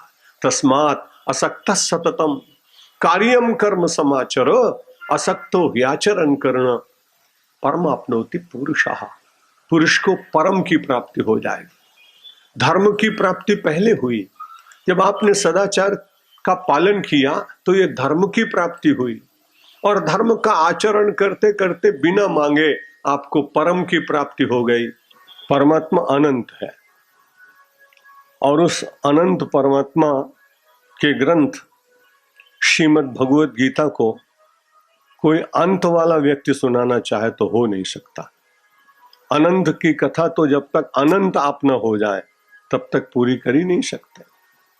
महर्षि वेदव्यास से किसी ने कहा था आपने महाभारत की रचना की है, आपने श्रीमद् भागवत की रचना की है, आपने ब्रह्मसूत्र का निर्माण किया है, आपको तो लगता होगा कि आपने जो कुछ लिखा वो पूरा हो गया। महर्षि वेदव्यास ने कहा बड़ी कठिनाई की बात है, जिसको तुम पूर्ण बता रहे हो वो तो बालिश है, नादान, साधारण। योवा अनंतस्य गुणान अनंतान, जो अनंत परमात्मा के अनंत गुणों को अनुक्रमिशन गिनती करना चाहे। योवा अनंतस्य गुणान अनंतान अनुक्रमिशन इति बाल बुद्धि, वो तो बहुत साधारण बुद्धि वाला है। क्या बढ़िया बात कही वेदव्यास जी ने, विज्ञान को बढ़ जाने दो। और जब वो सब चीजों की गणना करता है विज्ञान, तो शायद कोई काल ऐसा आ जाए कि पृथ्वी में कितने कण हैं, है तो बहुत कठिन, लेकिन शायद कभी विज्ञान संभव बना दे कि पृथ्वी के कणों को कोई गिन ले, लेकिन परमात्मा की समित्र गुणों और उनकी वाणी को कोई आदमी संसार में पूरा नहीं कह सकता। युवा अनंतस्य गुणान अनंतान अनुक्रमिष्यन् सतुबाल बुद्धि रजांसि भूमिर गणयेत कथंचित कालेन नैव अखिल शक्ति धामना। परमात्मा अखिल शक्ति का धाम है। साधारण शक्ति वाले लोगों का भी लोग चरित्र वर्णन करते हैं तो महाकाव्य लिखते हैं। आजकल तो ऐसी भी प्रथा है कि अपने आप ही किसी कवि को अच्छे पैसे दे देते हैं और कहते हैं कि समाज की ऐसी इच्छा थी, इसलिए आपके लिए अभिनंदन ग्रंथ तैयार कराया जा रहा है, और उसको स्वयं अपने ही पैसे से खर्च करता है, तैयार कराता है। अब समाज में इतनी प्रतिष्ठा नहीं होती तो वो फिर ये कहता है कि जितने लोग आएंगे हमारी सभा में, राजनीति वालों की बात है, उनकी पोल कभी कभी खोलता हूं मैं, फिर वो लोग कहते हैं कि भाई हम सबको 100-100 रुपए देंगे।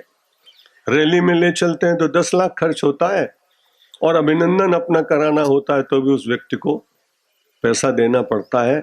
अभिनंदनीय लोग बहुत कम रह गए हैं, लेकिन अभिनंदन ग्रंथ बढ़ते जा रहे हैं। आश्चर्य की बात। लेकिन यहाँ भगवान वेदव्यास जी बड़ी विनम्रता पूर्वक कहते हैं कि परमात्मा का अभिनंदन ग्रंथ कोई मेरा जैसा व्यक्ति लिख सकता है? धरती के कणों को गिना जा सकता है, पर परमात्मा के सद्गुण और उनकी लीला का पूरी तरह से वर्णन नहीं हो सकता। इसलिए मैं तो उसी कोटि में हूं कि मैं तो कर ही नहीं सकता था। पहले दिन से ही आपको कह रहा हूं, हम तो अवगाहन करते हैं, स्नान करते हैं, आह्वान करते हैं। अवगाहन करते हैं तो चित्त प्रसन्न होता है, आह्वान करते हैं तो लगता है कि विराट को हम बुला रहे हैं, और उसमें खो जाते हैं तब जीवन के कुछ सत्य प्रकट होने लगते हैं। कल मैंने आपसे निवेदन किया था, युद्ध के मैदान में अर्जुन कर्म में प्रवृत्त नहीं हो रहा था, उसको प्रवृत्त कराने के लिए भगवान को श्रीमद् भगवद गीता जैसा पावन ग्रंथ समाज को देना पड़ा। बड़ा लाभ हुआ। पहले भी कह चुका हूं, यदि अर्जुन विषादग्रस्त न होता तो हमको भगवद गीता न मिलती। इसलिए अर्जुन का विषाद भी सारे संसार के लिए कल्याण का कारण बन गया। भगवान के सामने उसने अपने हृदय को खोल कर रखा, अपनी कठिनाई बताई, अपने जीवन की दुर्बलता का वर्णन किया, अपने स्वभाव में आने वाले दोषों को गिनाया। परमात्मा श्री कृष्ण वैसे तो अंतर्यामी है, हम और आप अपनी बात उनके सामने मुंह से न भी कहें तो जान ही जाते हैं, लेकिन फिर भी समाज के कल्याण के लिए अर्जुन के द्वारा उसकी पीड़ा को व्यक्त कराया और उसका निरसन और उसका उपाय बताने का प्रयत्न किया। आपको स्मरण होगा, कल हमने जो श्लोक छोड़ा था, तस्मात् असक्तः सततम कार्यम कर्म समाचर असक्तो ह्याचरन् कर्म परमाप्नोति पुरुषः। इस व्यक्ति को परम गति प्राप्त हो सकती है। जैसा आप सुन रहे थे, चलता रहा, लक्ष्य को प्राप्त कर लिया। आपने एक साधारण से आदमी का नाम सुना होगा जो पोर्टर का काम करता था, कुली का काम करता था, नाम था तेनजिंग।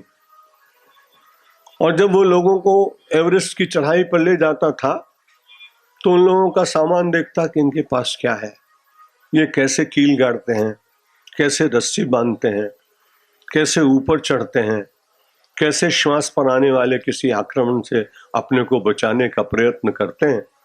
10-12 टोलियों के साथ एवरेस्ट के बहुत निकट तक जाता था, लेकिन एवरेस्ट पर विजय करने वाले लोग उसको उससे आगे नहीं बढ़ने देते थे।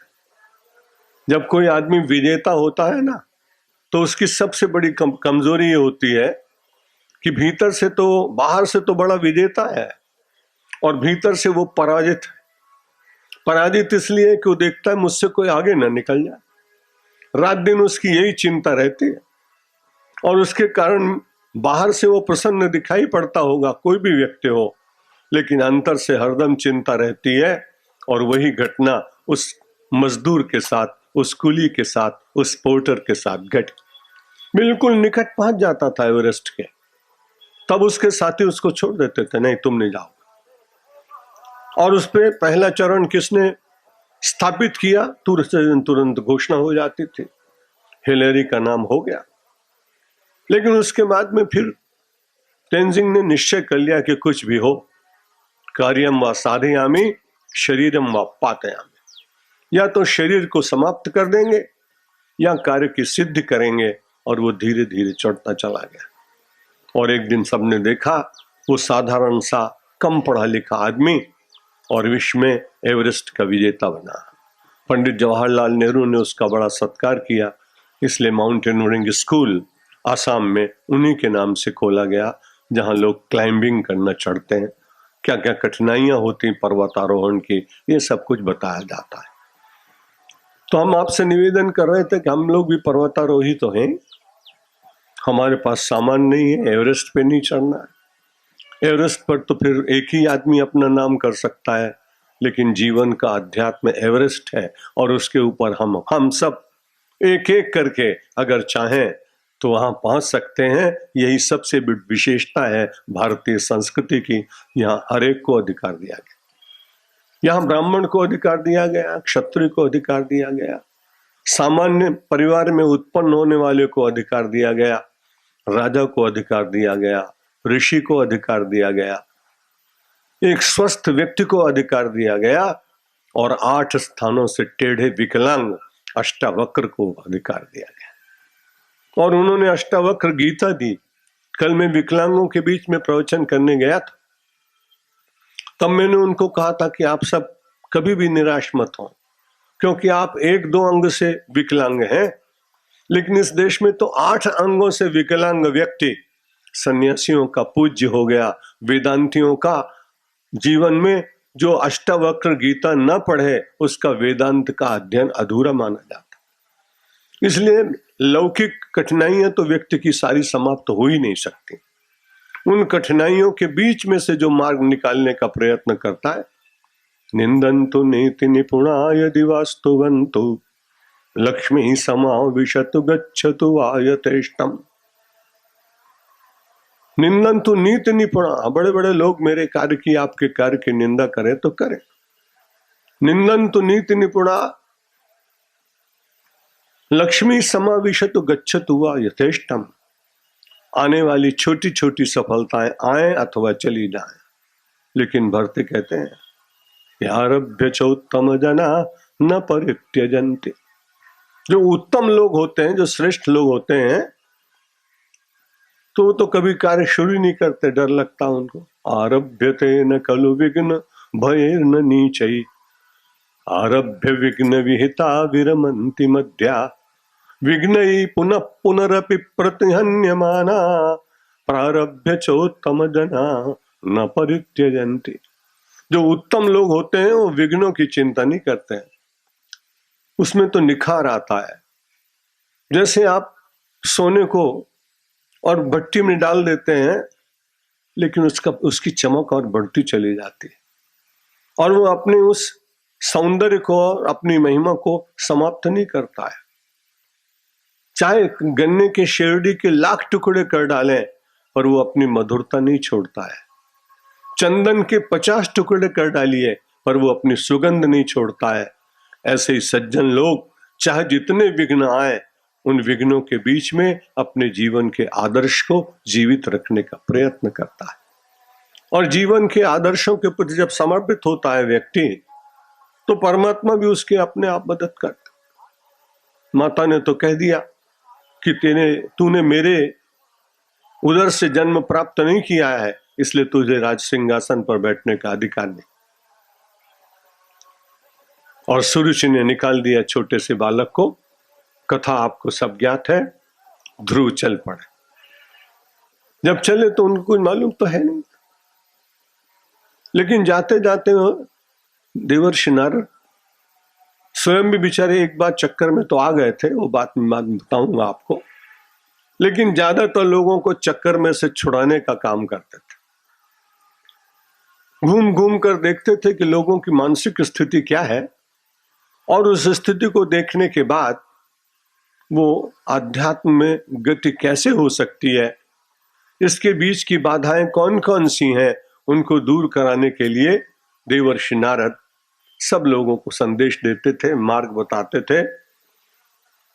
तो जिसने कभी देखा ही नहीं था भगवान को और किसी कारण से जाना पड़ा, यहां वैराग्य जो ध्रुव को हुआ है वो कारण से हुआ है, क्योंकि अपमान मिला, इसलिए उस अपमान को सहन न कर पाने के कारण माता की आज्ञा से और उसको वैराग्य जागा।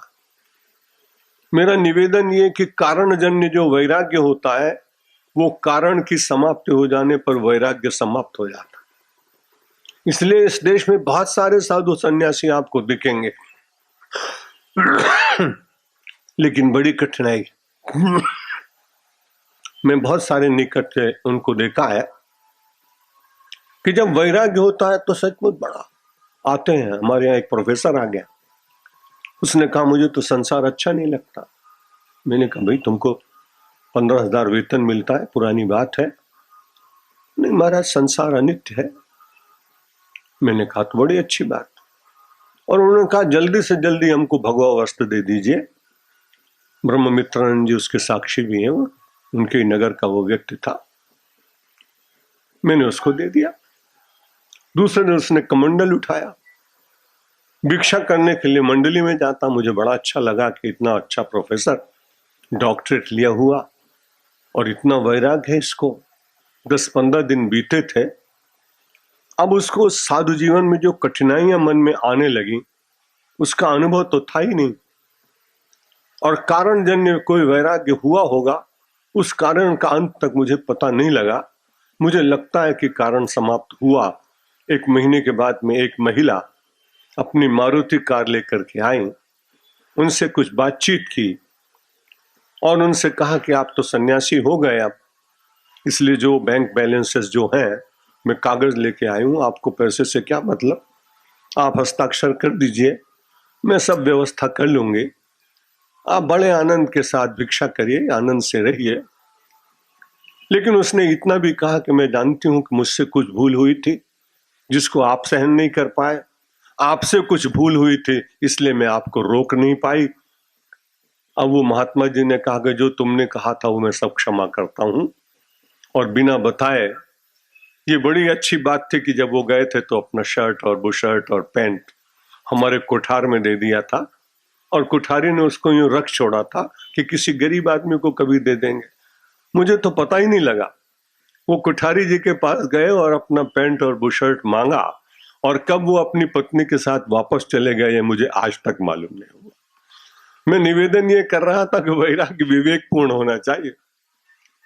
यदि परिस्थिति जन्य आपके मन में वैराग्य हुआ तो वैराग्य समाप्त हो जाएगा, और वैराग्य धारण करने वाला व्यक्ति उपहास का पात्र बनेगा, और दूसरों के मन में भी एक घृणा का भाव जग जाएगा। इसलिए आप बहुत अच्छे हैं कि आप घर में रहिए, और जब बहुत ज्यादा वैराग्य हो तो सूचना मत दीजिए किसी को। कई लोग तो वही सूचना देकर के संन्यास लेते हैं, वो परंपरा ऐसी है नहीं, अब चल पड़ा। जब गौतम बुद्ध को वैराग्य जागा था तो पहले एडवर्टाइजमेंट दिया था कि मैं कल वैराग्य चढ़ रहा है, मैं जा रहा हूं। स्वामी विवेकानंद को जो वैराग्य हुआ तो बस के रामकृष्ण की कृपा हुई और अचानक हो गया। रामतीर्थ की बात तो मैंने कल आपको बताई थी कि जिन्होंने अपनी सारी प्रशस्ति की जितनी वस्तुएं थी वो समुद्र में फेंक दी, और अपने आप अपने ऊपर हंसने लगे। लोगों ने पूछा क्यों हंस रहे हो सन्यासी? उसने कहा पराजित होकर जा रहा था, अब विजयी होकर जा रहा हूं। बोले पराजित होकर कैसे जा रहे थे? बोले एल्बम इकट्ठे किए थे, कटिंग इकट्ठा की थी, मानपत्र इकट्ठे किए थे दिखाने के लिए कि ये सब कुछ हुआ मेरा। जब रात्र को शरद पूर्णिमा की रात्र में चंद्रमा की ओर मैंने देखा, उसने मुझे संदेश दिया, नाम और रूप की मिथ्या करने वाले बात, आप तो वेदांती हैं, आप बार बार लोगों से कहते रहे कि नाम मिथ्या है, रूप मिथ्या है, और आप नाम और रूप को लाद के ले जा रहे हैं। बस जैसे ही विचार आया, स्वामी रामतीर्थ ने पूरी के पूरी वो सारे बक्से और सारी पोटली उन्होंने फेंक दी समुद्र में। जब लोगों ने पूछा कि क्या कर रहे हैं, बोले यदि इनको लाद के ले जाता तो पराजित होता, इनको फेंक के जा रहा हूं इसलिए मुझे विजय मिल रही है कि मैं अपने सिद्धांत पर रहा। संसार में रहे, लेकिन कैसे रहे? तस्मात् असक्ता सततम कार्यम कर्म समाचर असक्तो याचरण कर्म परमाप्नोति पुरुषः। इस पुरुष को उस परम की प्राप्ति हो जाएगी। यहाँ पुरुष शब्द लिखा है, हमारे यहाँ तो एक एक शब्द का अपना अलग अलग अर्थ। मनुष्य लिखा गया तो उसको मुमुक्षत्व चाहिए, और जो पुरुष कहा गया तो उसको परमात्मा को पाने का परम पुरुषार्थ करना चाहिए। बाकी के लोग इंसान हैं, आदमी हैं, मानव हैं, लेकिन आध्यात्मिक दृष्टि से उनका कोई बड़ा मूल्य नहीं। आध्यात्मिक दृष्टि से मूल्य तब होता है जब आप जिज्ञासु हो जाते हैं, आप मुमुक्षु हो जाते हैं, आपके जीवन में कुछ विशेषता आध्यात्मिक आने लगती है जिसको आप प्रकट नहीं करते, लेकिन स्वयं अपने आप ही प्रकट हो जाती है। इसलिए यहां अर्जुन को कहा तू पुरुष है, तुझे पुरुषार्थ करना है। हर 2-4 दिन के बाद उसके नाम के साथ में कोई विशेषण जोड़कर और उसकी शक्ति को जगाने का प्रयत्न करते हैं। परमात्मा श्री कृष्ण उनको धीरे धीरे ऊर्जावान बना रहे हैं। और यहां कहा परम को प्राप्त करना है तो सबसे पहले धर्म की बात की थी। कल मैं उपसंहार में कहा कि धर्म के द्वारा ही परम की प्राप्ति होती। गीता जहां से प्रारंभ हुई वो भी धर्म शब्द, और गीता जो जहां होती है पूर्ण, वहां एक मम शब्द आया। अब दोनों का आप जोड़ दीजिए तो धर्मम मम। और जहां से प्रारंभ हुई गीता वहां धर्म क्षेत्रे कुरुक्षेत्रे। इसका एक अर्थ महापुरुष ने किया कि क्षेत्रे क्षेत्रे धर्मम कुरु। जिस जिस जहां जहां क्षेत्र में आप हैं वहां आप धर्म का आचरण करिए। विद्यार्थी का धर्म, व्यापारी का धर्म, गृहस्थ का धर्म, परिणीता का धर्म, माता का धर्म, सन्यासी का धर्म, ये सब के धर्म। धर्म का मतलब कर्तव्य। ये सब जितने धर्म हैं सबके अलग अलग, लेकिन उनमें रहते हुए तस्मात् असक्ता सततम कार्यम कर्म समाचार, भली प्रकार से करो। बेगार टालने की बात नहीं है। आपने अपने नौकर को कहा कि जाओ सफाई करो, वो गया कमरे में, जहां तहां पोछा मारा, बाद में सोचता है रोज ही तो करते हैं, अब आधा छोड़ भी दिया तो क्या पता चलेगा। लेकिन मालिक बड़ा सजग था, जाके उसने देखा, उसने कहा जब तुम पूरे कमरे में तुमको पोछा लगाना था तो यहाँ ये धूल क्यों दिखाई पड़ रही। बहुत अच्छी तरह से उसने देखा। नौकर बड़ा भला था, उसने कहा रोज तो करते ही थे, आज हमने सोचा यूं ही चला दिया जाएगा, आप आएंगे थोड़ी देखने के लिए, आप आ गए, अभी कर देता हूं। कार्य बहुत छोटा है, लेकिन उस कार्य को भी निष्ठा के साथ करने वाले व्यक्ति उस कार्य में से ही अध्यात्म निकाल लेते हैं। दो बड़े प्रमाण हैं आपके सामने, एक रैदास का और एक कबीरदास का। दोनों का कर्म बहुत श्रेष्ठ नहीं माना गया। एक कपड़ा बुनने का काम कर रहा है, दूसरा जूता बनाने का काम कर रहा है, और दोनों को हम लोग संतों की श्रेणी में रखते हैं। और मीरा की बात मैं बता ही चुका था आपको कि मीराबाई ने मन से ही रविदास को अपना गुरु मान लिया था। प्रत्यक्ष यदि दीक्षा देते तब तो जवां जातिवाद बहुत था, इसलिए शायद रविदास को लोग जीवित रखते न रखते। इसलिए उन्होंने निषेध किया कि मन से मानने का आपको अधिकार है। और बड़ी विचित्र बात है, अगर कोई अपने कार्य को परमात्मा के अर्पित करते हुए करता है तो उसको परम की प्राप्ति जब हो जाती है तो जगत के पदार्थ में से उसकी रस की निवृत्ति होती है। रैदास बैठे बैठे अपने जूते बना रहे थे, भजन गा रहे थे। इतने में एक व्यक्ति जो बड़ा सिद्ध है, वो जा रहा है यात्रा करने के लिए। रविदास के भजन सुनकर उस सिद्ध संत को भी बड़ा अच्छा लगा और वो खड़ा हो गया। उसने देखा बड़ा छोटी सी झोपड़ी है और थोड़े से इसके जो उपकरण हैं लोहे के, जिनसे उसके जूते बनाने में काम आते हैं, वो है। बड़ा गरीब सा दिखाई पड़ता है। सिद्ध पुरुष ने कहा, रविदास तुम्हारे ऊपर मेरे मन में दया जागी है, एक ऐसी वस्तु तुमको दे दूंगा कि तुम्हें फिर जूते बनाने नहीं पड़ेंगे। क्या है महाराज? मेरे लिए उपयोग में नहीं आएगा, मैं लौट के तुमसे ले लूंगा, 4-5-10 दिन के बाद लौटूंगा, यात्रा पे जा रहा हूं, ये मैं तुमको पारसमणि देता हूं। और इस पारसमणि से जितना लोहा इकट्ठा कर सको सबको स्पर्श करा देना, सोना बन जाएगा, फिर तुमको जूते नहीं बनाने पड़ेंगे, तुम्हारी दरिद्रता नष्ट हो जाएगी। उसने ले लिया। उस पारसमणि को लेने के बाद रविदास ने, कोई नया रुमाल तो था नहीं, पुराना कोई कपड़ा था, उस पुराने कपड़े में उस पारसमणि को बांधकर और अपने छप्पर में छिपा कर रख दिया। अपनी झोपड़ी के छप्पर में छिपा कर रख दिया। 20 दिन के बाद वो संत लौटे। उन्होंने कहा कि तुमने इसका उपयोग नहीं किया। चरणों पर शीश रख दिया उसने। कहा, महाराज उस समय मैं आपको बोल नहीं पाया, थोड़ा पढ़ने में कठिनाई आपको हुई, आप मुझे ठीक से पढ़ नहीं पाए। मैं अपने कर्म में इतना प्रसन्न हूं, आपने सोचा मैं दरिद्री हूं, लेकिन मेरी वस्तुएं दरिद्रता की सूचक हो सकती हैं, लेकिन मेरे अंतर का ज्ञान तो सम्राट जैसा है, इसलिए मैं आपके इस मणि का उपयोग नहीं कर सका।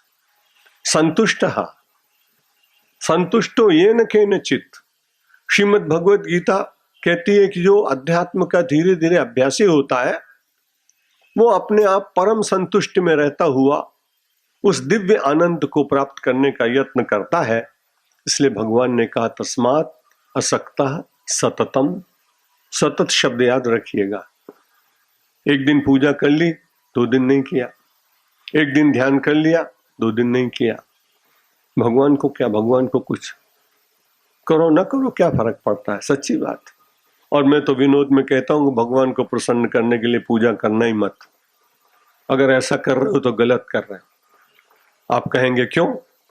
क्योंकि परमात्मा को आप प्रसन्न कर सकते हैं। एक 100 रुपए 200 रुपए का आदमी और वो उसका क्या है कि मैं इन 200 रुपए से अंबानी को खुश करने की कोशिश करूंगा, तो जैसे उसका ये सोचना गलत है वैसा ही मेरा और आपका ये सोचना गलत है कि मैं परमात्मा को प्रसन्न करने के लिए पूजा कर रहा हूं। परमात्मा को प्रसन्न मत करिए, वो तो सच्चिदानंद है। उसका स्मरण करने से आपके भीतर प्रसन्नता प्रकट होती है, इसलिए भगवान का स्मरण करना चाहिए। जो सदा प्रसन्न है उसको हम क्या प्रसन्न करेंगे? लेकिन उसका नाम लेने से चित्त प्रसन्न होता है, उसके गीत गाने से स्फुरणा होती है, ध्यान में खो जाने से कोई विशेष शक्ति की प्राप्ति होती है। इसलिए जो भी नियम आप लें, परमात्मा को प्रसन्न नहीं करना है अपने अंतर को, और उसमें सातत्य होना चाहिए विदाउट इंटरप्शन। चाहे छोटा सा नियम हो पर वो नियम फिर अच्छी तरह से सततम शब्द का है।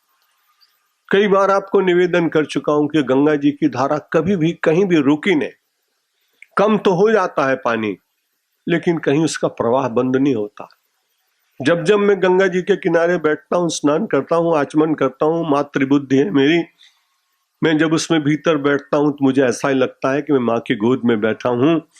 तब मुझे उनका ध्यान करते हुए एक ही बात लगती है कि कितना श्रम किया इस गंगा माँ ने। सदियां गुजर गईं लेकिन कभी इसका प्रवाह बंद नहीं हुआ।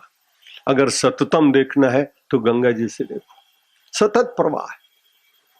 परमात्मा के जिस स्वरूप का भी आप ध्यान करते हो, उनकी सब लीलाओं को पढ़ेंगे तो आपको लगेगा उन्होंने भी सतत जीव के ऊपर करुणा की है। उस करुणा का किसी ने अनुभव किया है और किसी ने नहीं किया। बड़ी कठिन बात।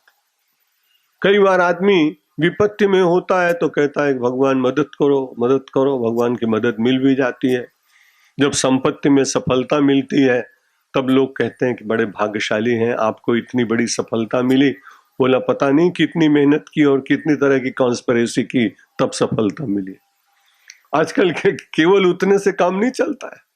आजकल तो सफलता में लोग षड्यंत्र को भी जोड़ के रखते हैं और दिखता है कि हम सफल हो गए, बहुत बड़े, बाद में पश्चाताप होता है। बिहार का एक बहुत बड़ा व्यक्ति था जो बड़े बड़े मैनेजमेंट सिखाने जानता था, जो कि मैट्रिक पास था खुद। जबरदस्ती लाठी मार करके एमए का डिग्री का रजिस्ट्रार से कागज छीन लाया था। मैं नाम नहीं लूंगा, अब आजकल कोई पूछता नहीं। जो लोग सीधे मार्ग से चलेंगे, भले उनको विलंब हो, न मिले तो न मिले, लेकिन उनका अंतर बड़ा संतुष्ट रहता है कि मैंने सात्विकता नहीं छोड़ी, वस्तु मिली नहीं मिली क्या करना है। तस्मात् असक्तः सततम। भगवान कह रहे हैं इसलिए अर्जुन निरासक्त होके करना। आसक्त होके करोगे तो रोना आ जाएगा, बड़ी पीड़ा होगी, कष्ट होगा। और निरासक्त होकर कर्तव्य मान के काम करते चले गए। कल प्रातः काल मैंने विकलांगों के बीच में कहा था, मैं कभी कभी अपनी 12 दिन तक जब मैं रहता हूं तब मैं कहता हूं कि मेरी कुटीर है। उसके बाद मैं जब चला जाता हूं हरिद्वार तब मैं कहता हूं मेरी कुटीर है। फिर जिसके घर में ठहरता हूं, कोठी में, बंगले में, मैं कहता हूं मेरे कमरे में आ जाना। और मेरा ये हरदम हर 4 दिन के बाद मेरा बदलता है, इसलिए मेरी आसक्ति कहीं होती नहीं, क्योंकि मेरा है ही नहीं। ये हरिहर कामधेनु ट्रस्ट का है, वो समन्वय सेवा ट्रस्ट का है। जब मैं सूदन में ठहरा तो पोद्दार जी का बंगला था, लेकिन 4 दिन तक बड़े मौज से करोड़पति की हवेली, और रहने वाला सन्यासी, और कहता है मेरे कमरे में आ जाना। हम अपने मेरे का इतना विस्तार करते चले जाते हैं कि एक पिछला छूटा तो आगे की चिंता नहीं रहती। तो कल प्रातः काल जब मैं यहाँ खड़ा हुआ इस कुटीर के पीछे, 50-60 एकदम से छोटे छोटे पत्ते पानखर है गिरे।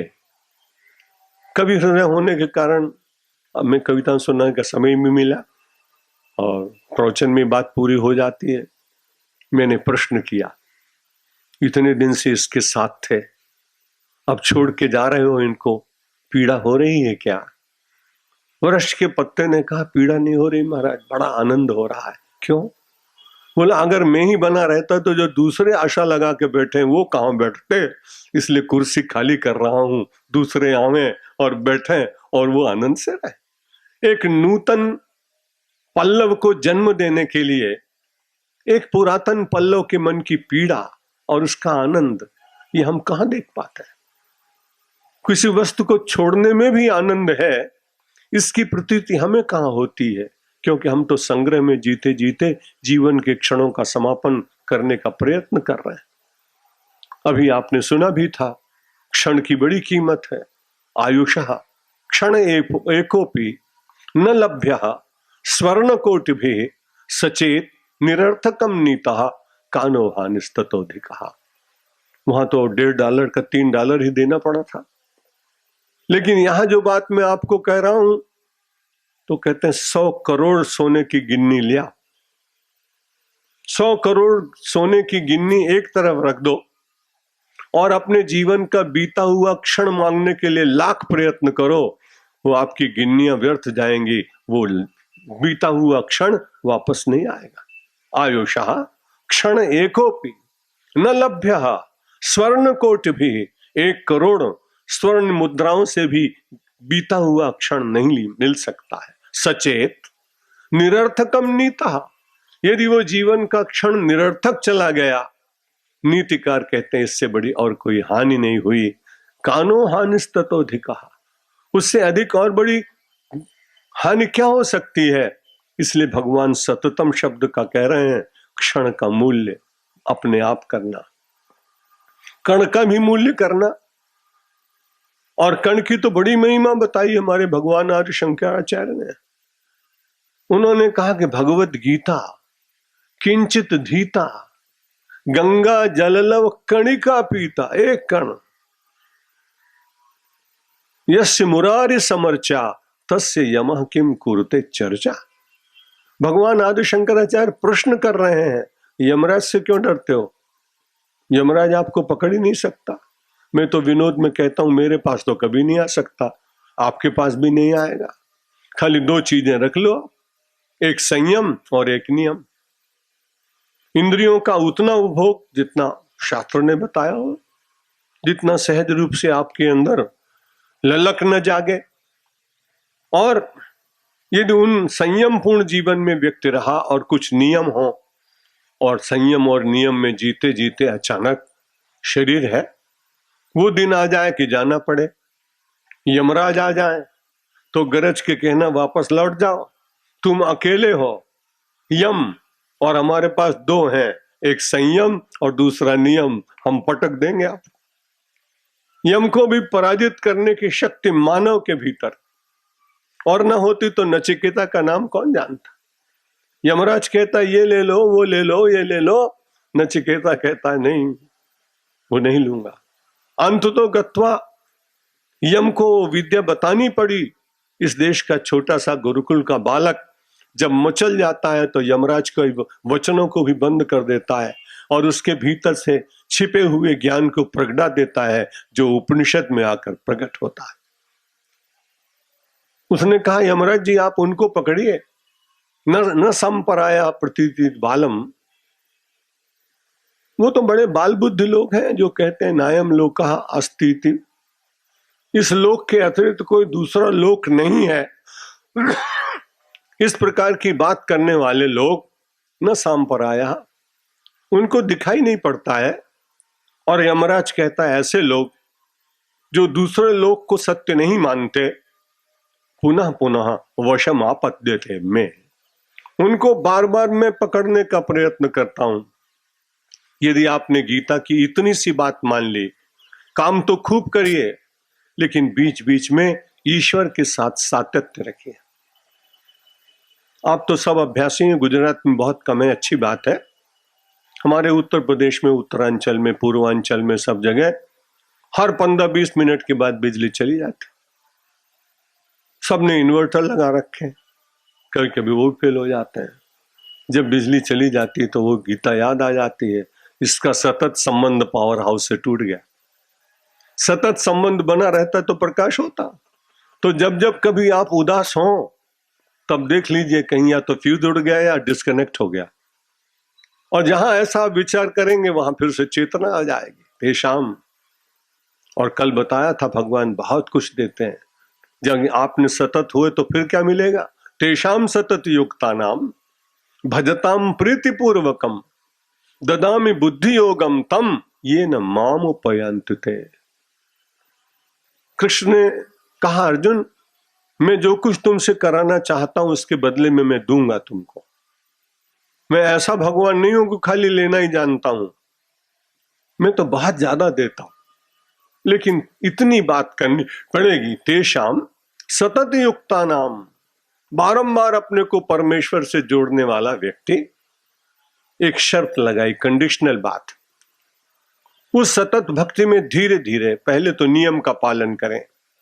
नियम का पालन करते करते जिस दिन नियम का पालन नहीं होगा उस दिन छटपटाहट होगी, व्याकुलता होगी। ये लक्षण है कि आपके भीतर अध्यात्म कहीं अंकुरित हो गया। जिसको प्रार्थना का नियम है, जिस दिन प्रार्थना न करे उसको बहुत कष्ट होता है। जिसको बैठकर पूजा करने का नियम, कोई जरूरी काम आ जाए चला जाए तो बार बार मन वहीं जाता है। ये अच्छे लक्षण हैं, क्योंकि आप किसी अच्छे गुण का स्मरण कर रहे हैं।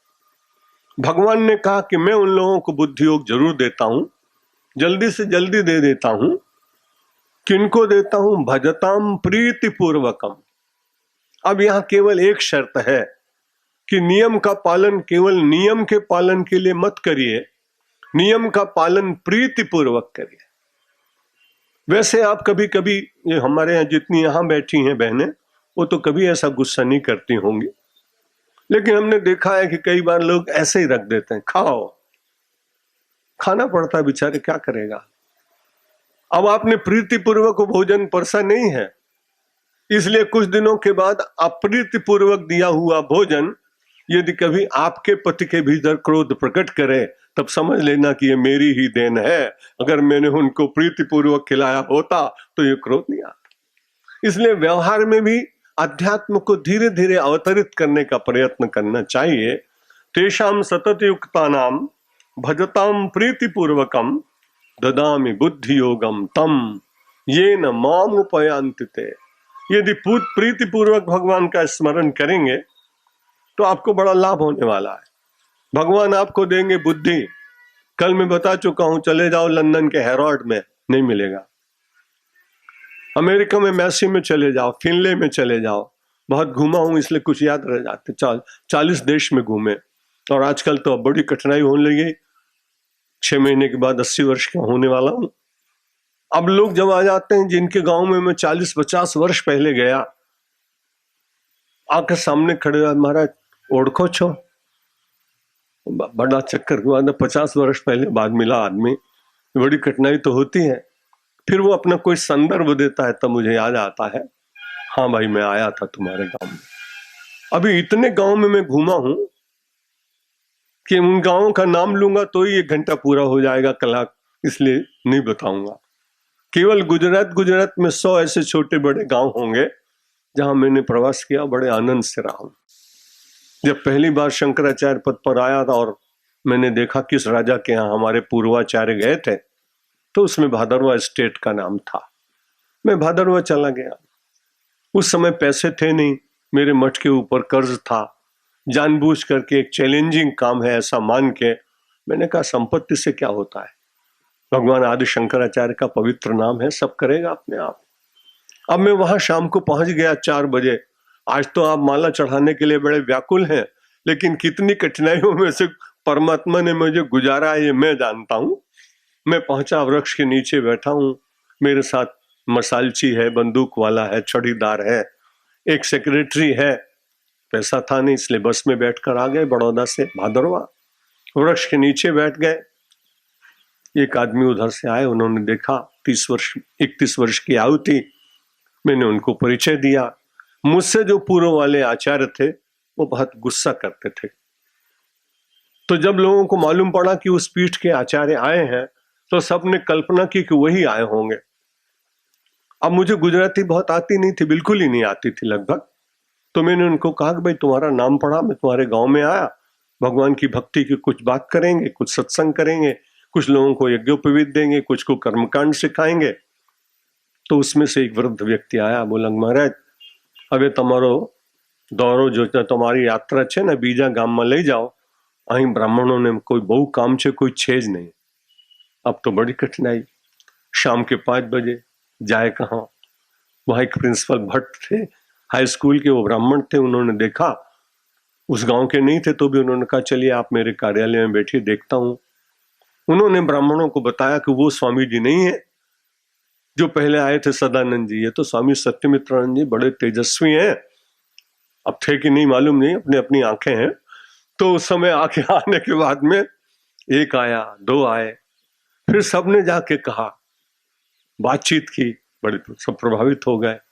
अब तो महाराज वो पीतल की पपूड़ी और दमनियां सजा के और सारे राजपूत लोग पगड़ी बांधकर, और फिर तो बड़ी यात्रा निकली। मैं 23 दिन तक उस गांव में रहा। आश्चर्य करेंगे आप। मैंने भी सोचा कि जब तक ये लोग कह न दें कि जाओ यहां से तब तक जाऊंगा नहीं, क्योंकि उस समय कोई कार्यक्रम नहीं था। लेकिन उसमें केवल ये सब जो कुछ भी मुझे मिला, मैं ऐसा मानता हूं कि मेरे आराध्य की बड़ी कृपा है। किसी भी परिस्थिति में उनका विस्मरण नहीं होता। आप आश्चर्य करेंगे, जब मेरी एंजियोप्लास्टी हुई तो मेरा डॉक्टर मैथ्यू बीच कैंडी हॉस्पिटल में, कभी कोई पेशेंट ऐसा पूछता नहीं। जब मेरा हो गया, एंजियोप्लास्टी हो गई, तो उसके बाद उन्होंने पूछा कि how are you Swami ji, everything is well. अब मैंने उनसे पूछा हाउ आर यू डॉक्टर, पूछने का अधिकार नहीं। वो तो हंसने लगा। उसने कहा किसी भी पेशेंट ने दुनिया में ऑपरेशन के बाद ऐसा मुझसे प्रश्न किया ही नहीं।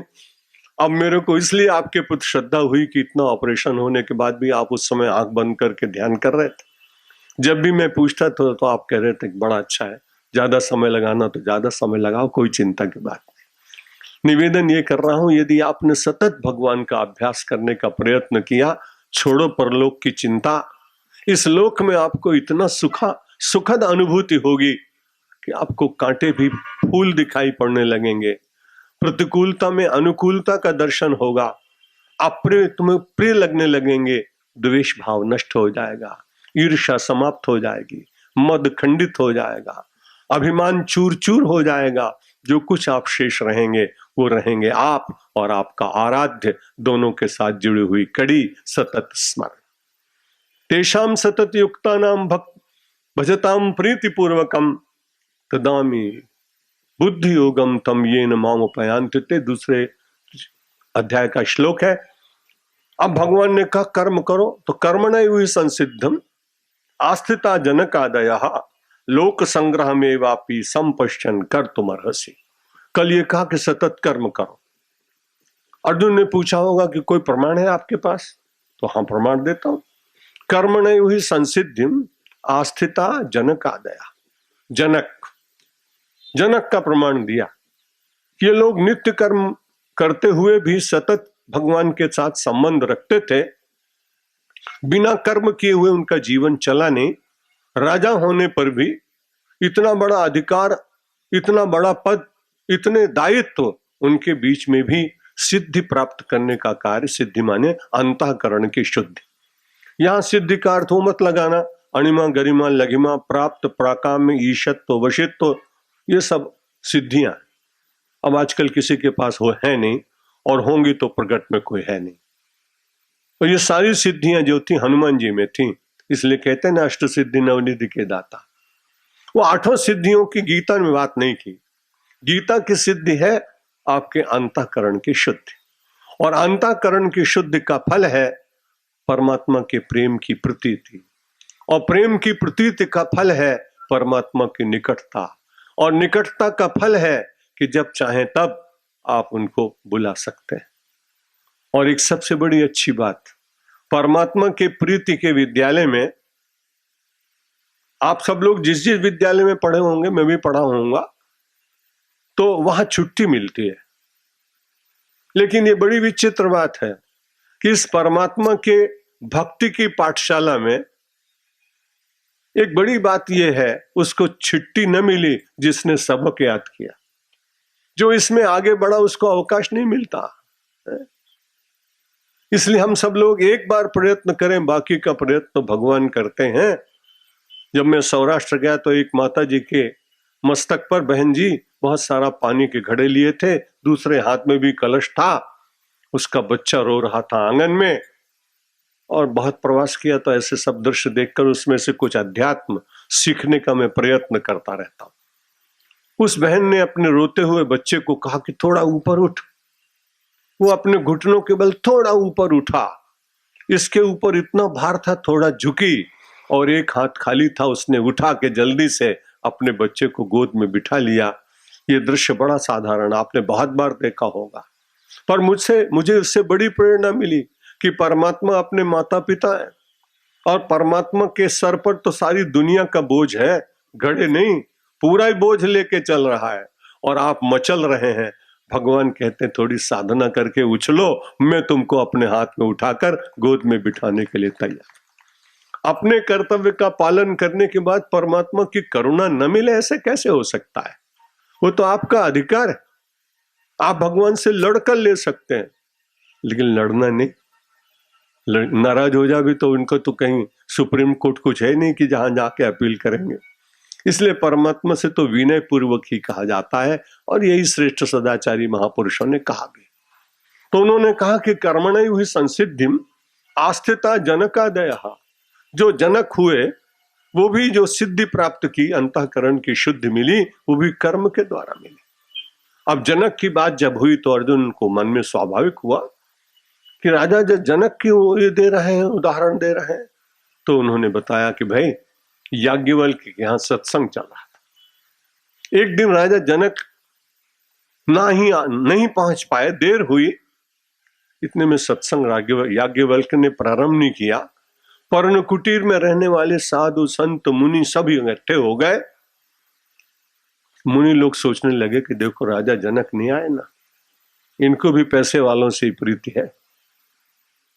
इतना हो रहा था कि अचानक जनक आ गए, प्रणाम किया सबको। उपनिषद की चर्चा प्रारंभ हो गई। चर्चा अच्छी तरह से चल ही रही थी कि इतने में एक आदमी दौड़ कर आया और उसने महात्माओं को कहा कि आपकी झोपड़ी में आग लग गई। जितने महात्मा थे अपना कौपीन वस्त्र और ग्रंथ छोड़ के भागे, सारे चले गए देखने के लिए। जब वहां पहुंचे तो धुआं तो था लेकिन अग्नि नहीं थी, कुटीर सुरक्षित। सब लौट के आ गए। इतने में तुरंत एक आदमी यहाँ दौड़ के आया, राजा जनक को कहा आपके महल में आग लग गई। राजा जनक ने कहा आग लग गई? सत्संग चल रहा था। याज्ञवल्क्य ने कहा कि तुम्हारे महल में आग लग गई है तो कुटियों के लिए भाग गए थे और तुम महल के नहीं लेने चल रहे हो। तो उन्होंने तुरंत उत्तर दिया, महाराज अनंत वित्त में वित्तम यन्मे नास्ति हि किंचन मिथिलायाम प्रदग्धायाम न मे दह्यत किंचन। जनक ने कहा कोई ऐसी संपत्ति संसार में है नहीं जो जल जाए, जो मुझसे अलग हो ऐसी मेरे पास कोई संपत्ति नहीं। और जो संपत्ति दिखाई पड़ रही है वो मेरी है कि नहीं ये कहना मुझे बहुत कठिन लग रहा है, क्योंकि मुझसे पूर्व मेरे पिताजी कहते थे कि मेरी संपत्ति है, मेरे पिताजी से पहले मेरे पितामह कहते थे मेरी संपत्ति है, पितामह से पहले प्रपितामह कहते थे कि मेरी संपत्ति है। इसलिए महाराज मैं कैसे कहूं कि मेरी संपत्ति है? अनंतवत्तु में वित्तम, मेरी संपत्ति तो अनंत है, और वो अनंत संपत्ति मेरे हृदय में है, मेरे चिंतन में है, मेरे विचार में है, मेरी बुद्धि में है, मेरी उपासना में है, मेरी साधना में है, मेरी शरणागति में है, वो मेरा धन है। अनंतवत्तु में वित्तम यन्मे नास्ति हि किंचन मिथिलायाम प्रदग्धायाम। पूरे मिथिला का नगर जल जाए तो भी मैं विश्वास पूर्वक कहता हूं न में दह्यत किंचन, मेरा कुछ भी नहीं जलता। इस प्रकार की आत्मस्थिति में रहने वाले, सतत कर्म करने वाले जनक की बात भगवान श्री कृष्ण ने अर्जुन को याद दिलाई कि तुमको तो मैं राज्य दिला रहा हूं, उनको तो राज्य मिला हुआ था, फिर भी उन्होंने कहा कि मेरा राज्य नहीं है, अन्याय के कारण तुम्हारा राज्य तुमसे छीना जा रहा है। इसलिए अन्याय के ऊपर न्याय की प्रतिष्ठा होनी चाहिए, असत्य के ऊपर सत्य का साम्राज्य होना चाहिए। देश की परंपरा, समाज की परंपरा, ये सब जीवित रखने के लिए मैं तुमसे युद्ध करा रहा हूं। और राजा जनक जैसे लोग भी कर्म करते रहे हैं। कर्मणैव हि संसिद्धिम आस्थिता जनकादयः लोक संग्रहमेवापि संपश्यन् कर्तुमर्हसि। अर्जुन, यदि तुमको कुछ भी नहीं करना हो, सब कुछ मिल जाए, तो भी लोगों को कर्म में लगाने के लिए तुमको सत्कर्म करना चाहिए। यदि आप कर्म नहीं करेंगे, मान लीजिए कि किसी के घर में उनका पिता 8 बजे सो के उठता हो और वो अपने बच्चों से 6 बजे से कहे कि तुम जागो, तो जगेंगे नहीं। कुछ दिनों के बाद कहेंगे कि आप तो 8 बजे उठते हैं और हमको 6 बजे जगा रहे हैं। अब तो हमने ऐसा सोचा है कि हम 9 बजे उठा करेंगे, क्योंकि आपका आचरण हमारे अनुकरणीय है ना। यदि आप किसी को कुछ कराना चाहते हैं तो वो पहले आचरण में लाने की चेष्टा करनी पड़ेगी। एक आदमी अपने गुरु के पास ले गया अपने बच्चे को, उसने कहा महाराज बहुत गुड़ खाता है, इसके दांत खराब हो जाएंगे, बीमारी लग जाएगी, और मेरे कहने से मानता नहीं है, इसलिए आप इसको कहिए कि ये गुड़ न खाए तो अच्छी बात। संत ने कहा बड़ी अच्छी बात, आज तो नहीं कह सकूंगा, 15 दिन के बाद आना। 15 दिन के बाद वो लड़के को लेके गया और उस लड़के को कहा उन्होंने, महाराज जी ने, बेटा गुड़ मत खाया करो, दांत खराब हो जाते हैं, पेट में कीड़े पड़ जाते हैं, अच्छा नहीं। वो बहुत नाराज हुआ आदमी, बोले 15 दिन तक प्रतीक्षा कराई, इतनी सी बात आप उस दिन नहीं कह सकते थे? उसने कहा नहीं कह सकता था, क्योंकि मैं स्वयं बहुत गुड़ खाता था, इसलिए अभ्यास किया 15 दिन में, और जब मैं पारंगत हो गया तब मेरा कहने का अधिकार था। आजकल बड़ी कठिनाई है, जिसको देखो ये कर लो और वो कर लो, और उनके पास बैठो तो लगता है कि उसमें से उन्होंने कुछ भी नहीं किया होगा। इसलिए हम लोगों का आध्यात्मिक कर्तृत्व जागना चाहिए, और उस आध्यात्मिक कर्तृत्व के साथ में आपके व्यक्तित्व का निखार हो, पर उसमें अभिमान नहीं आना चाहिए। जब सतत परमात्मा का स्मरण करेंगे तो ये सद्गुण अपने आप आएंगे। वे सद्गुण भी तो ढूंढते हैं, कोई पात्र मिलना चाहिए, और जैसे ही आप मिलेंगे आपको पात्र मानकर वो सद्गुण आप में निवास करने लगेंगे। और फिर कहा यद्यदाचरति श्रेष्ठ तत्तदेवे तरो जनः सयत प्रमाणम कुरुते लोकस्तदनु वर्तते। ये श्लोक परसों में कह चुका था, फिर से स्मरण दिलाता हूं। यद्यदाचरति श्रेष्ठ, जैसा श्रेष्ठ लोग आचरण करते हैं, इसलिए कई ऐसे महापुरुष दिखाई पड़ते हैं जो सिद्ध हैं, जिनको कुछ करने की आवश्यकता नहीं, लेकिन वो सारा श्रेष्ठ कर्म इसलिए करते हैं जिससे उनके आचरण से लोगों को प्रेरणा मिले। मालवीय जी को एक दिन गांधी जी ने कहा कि मैंने तो अपने मन को अब इतना अच्छा बना लिया है मालवीय जी, कि मुझको कोई 100 गाली देना तो भी मेरे ऊपर असर नहीं होगा। आप गाली दे के देखो। दोनों समान कोटि के नेता थे। मालवीय जी ने बड़ा अच्छा उत्तर दिया। उन्होंने कहा कि गाली देने से आपके भीतर कुछ नहीं होगा, लेकिन 100 गाली देने से मेरी जीभ खराब होगी, उसका क्या होगा। तो जो लोग सद्गुणी होते हैं वो अपने आप सद्गुण का रक्षण करते हैं, उन्हें बड़ा जागृति रहती है। गीता के श्लोक ने कहा कि जो लोग समाज के अग्रगण्य लोग हैं उनका बड़ा दायित्व है, जो शंकराचार्य पद पर है उनका बड़ा दायित्व है, जो आचार्य मंडलेश्वर है उनका बड़ा दायित्व है, जो परिवार का मुखिया उसका बड़ा दायित्व है, जो देश का प्रधानमंत्री और राष्ट्रपति है उसका बड़ा दायित्व, क्योंकि उनके द्वारा लोग सीखने का प्रयत्न करते हैं। यद्यदाचरति श्रेष्ठः तत्तत् देवो इतरे जनाः कुर्वन्ति, दूसरे लोग उसमें से प्रेरणा प्राप्त करते हैं। सयत प्रमाणम कुरुते, वो जैसा प्रमाण लोगों के सामने रखते हैं, लोकः तदनुवर्तते, ये सारा संसार उसी का अनुवर्तन करता है। इसलिए हमारे ऋषियों के जीवन में जहां भी आप कहीं देखेंगे कोई विशेषता दिखाई पड़ती, और उस विशेषता को जीवित रखने के लिए जब उनसे पूछा गया कि आप तो तृप्त हैं, आप तो आत्म तृप्त हैं, आपके लिए तो कुछ करना शेष नहीं है, तब वो ऋषि कहते हैं हमारे लिए शेष नहीं है, पर समाज का अन्न लेते हैं। सबसे कम लेकर अधिक से अधिक देना, यही तो ऋषि का धर्म है। इसलिए कणादि ऋषि जब सब खेडूत अपना अनाज उठा ले जाते खेतों में से, तब दूसरे दिन जाकर एक एक दाना खेत में से चुनते, इसीलिए उनका नाम पड़ेगा कणादि। कण को खाने वाला कणादि। जब सब कुछ चले जाते, फल खत्म हो जाते, कुछ भी नहीं रहता जंगल में, तब केवल अंजलि भरकर वृक्ष के पत्तों को खाकर जीवन करण चलाने वाले पतंजलि हुए। अनाज के दाने इकट्ठा कर जीवन चलाने वाला कणादि ऋषि, और पत्ते वृक्ष के पत्तों को खाकर जीवन चलाने वाले पतंजलि। ऐसे कितने ऋषियों के नाम हैं जिनको कोई आवश्यकता नहीं थी कि इस प्रकार का जीवन जीते, पर उन्होंने देखा जैसा मैं आचरण करूंगा लोगों को लगेगा इतना बड़ा ऋषि होकर राजा जिसकी बात मानता है, इस परिग्रही नहीं है, अपरिग्रही, थोड़े में गुजारा करना जानता है, उसके द्वारा भी उसको तेज मिलता है, साधना मिलती है, शक्ति मिलती है। इसलिए हम सब लोग श्रीमद् भगवत गीता से प्रेरणा लें, जितना आवश्यक है जरूर रखें, बीमारी आरामी के लिए भी थोड़ा रखें, स्वजनों के लिए भी कुछ रखें, लेकिन ऐसा ना हो। मैंने कहीं पढ़ा था हिंदी के नवनीत में कि कोई एक बहुत बड़ा शेख था, उसके धर्मगुरु ने, काजी ने ये कहा कि तुमको बैंक में पैसा रखने का अधिकार नहीं है, हमारा धर्मग्रंथ मना करता है, इसमें ब्याज नहीं खाते। चल, बड़ा अच्छा आदमी रहा होगा।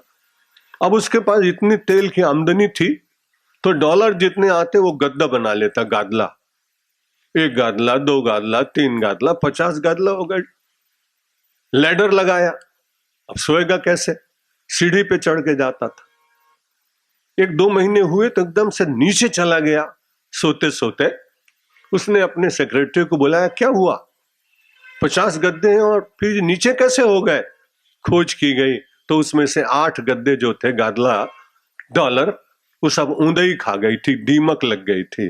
तो अब हम आपको इसलिए कह रहे हैं कि आप रखिए, पर दीमक न लगने पाए उससे पहले ही अनंत परमात्मा के अनंत रूपों को जो छटपटा रहे हैं, जो दरिद्र नारायण है, उनको अर्पित करते रहना।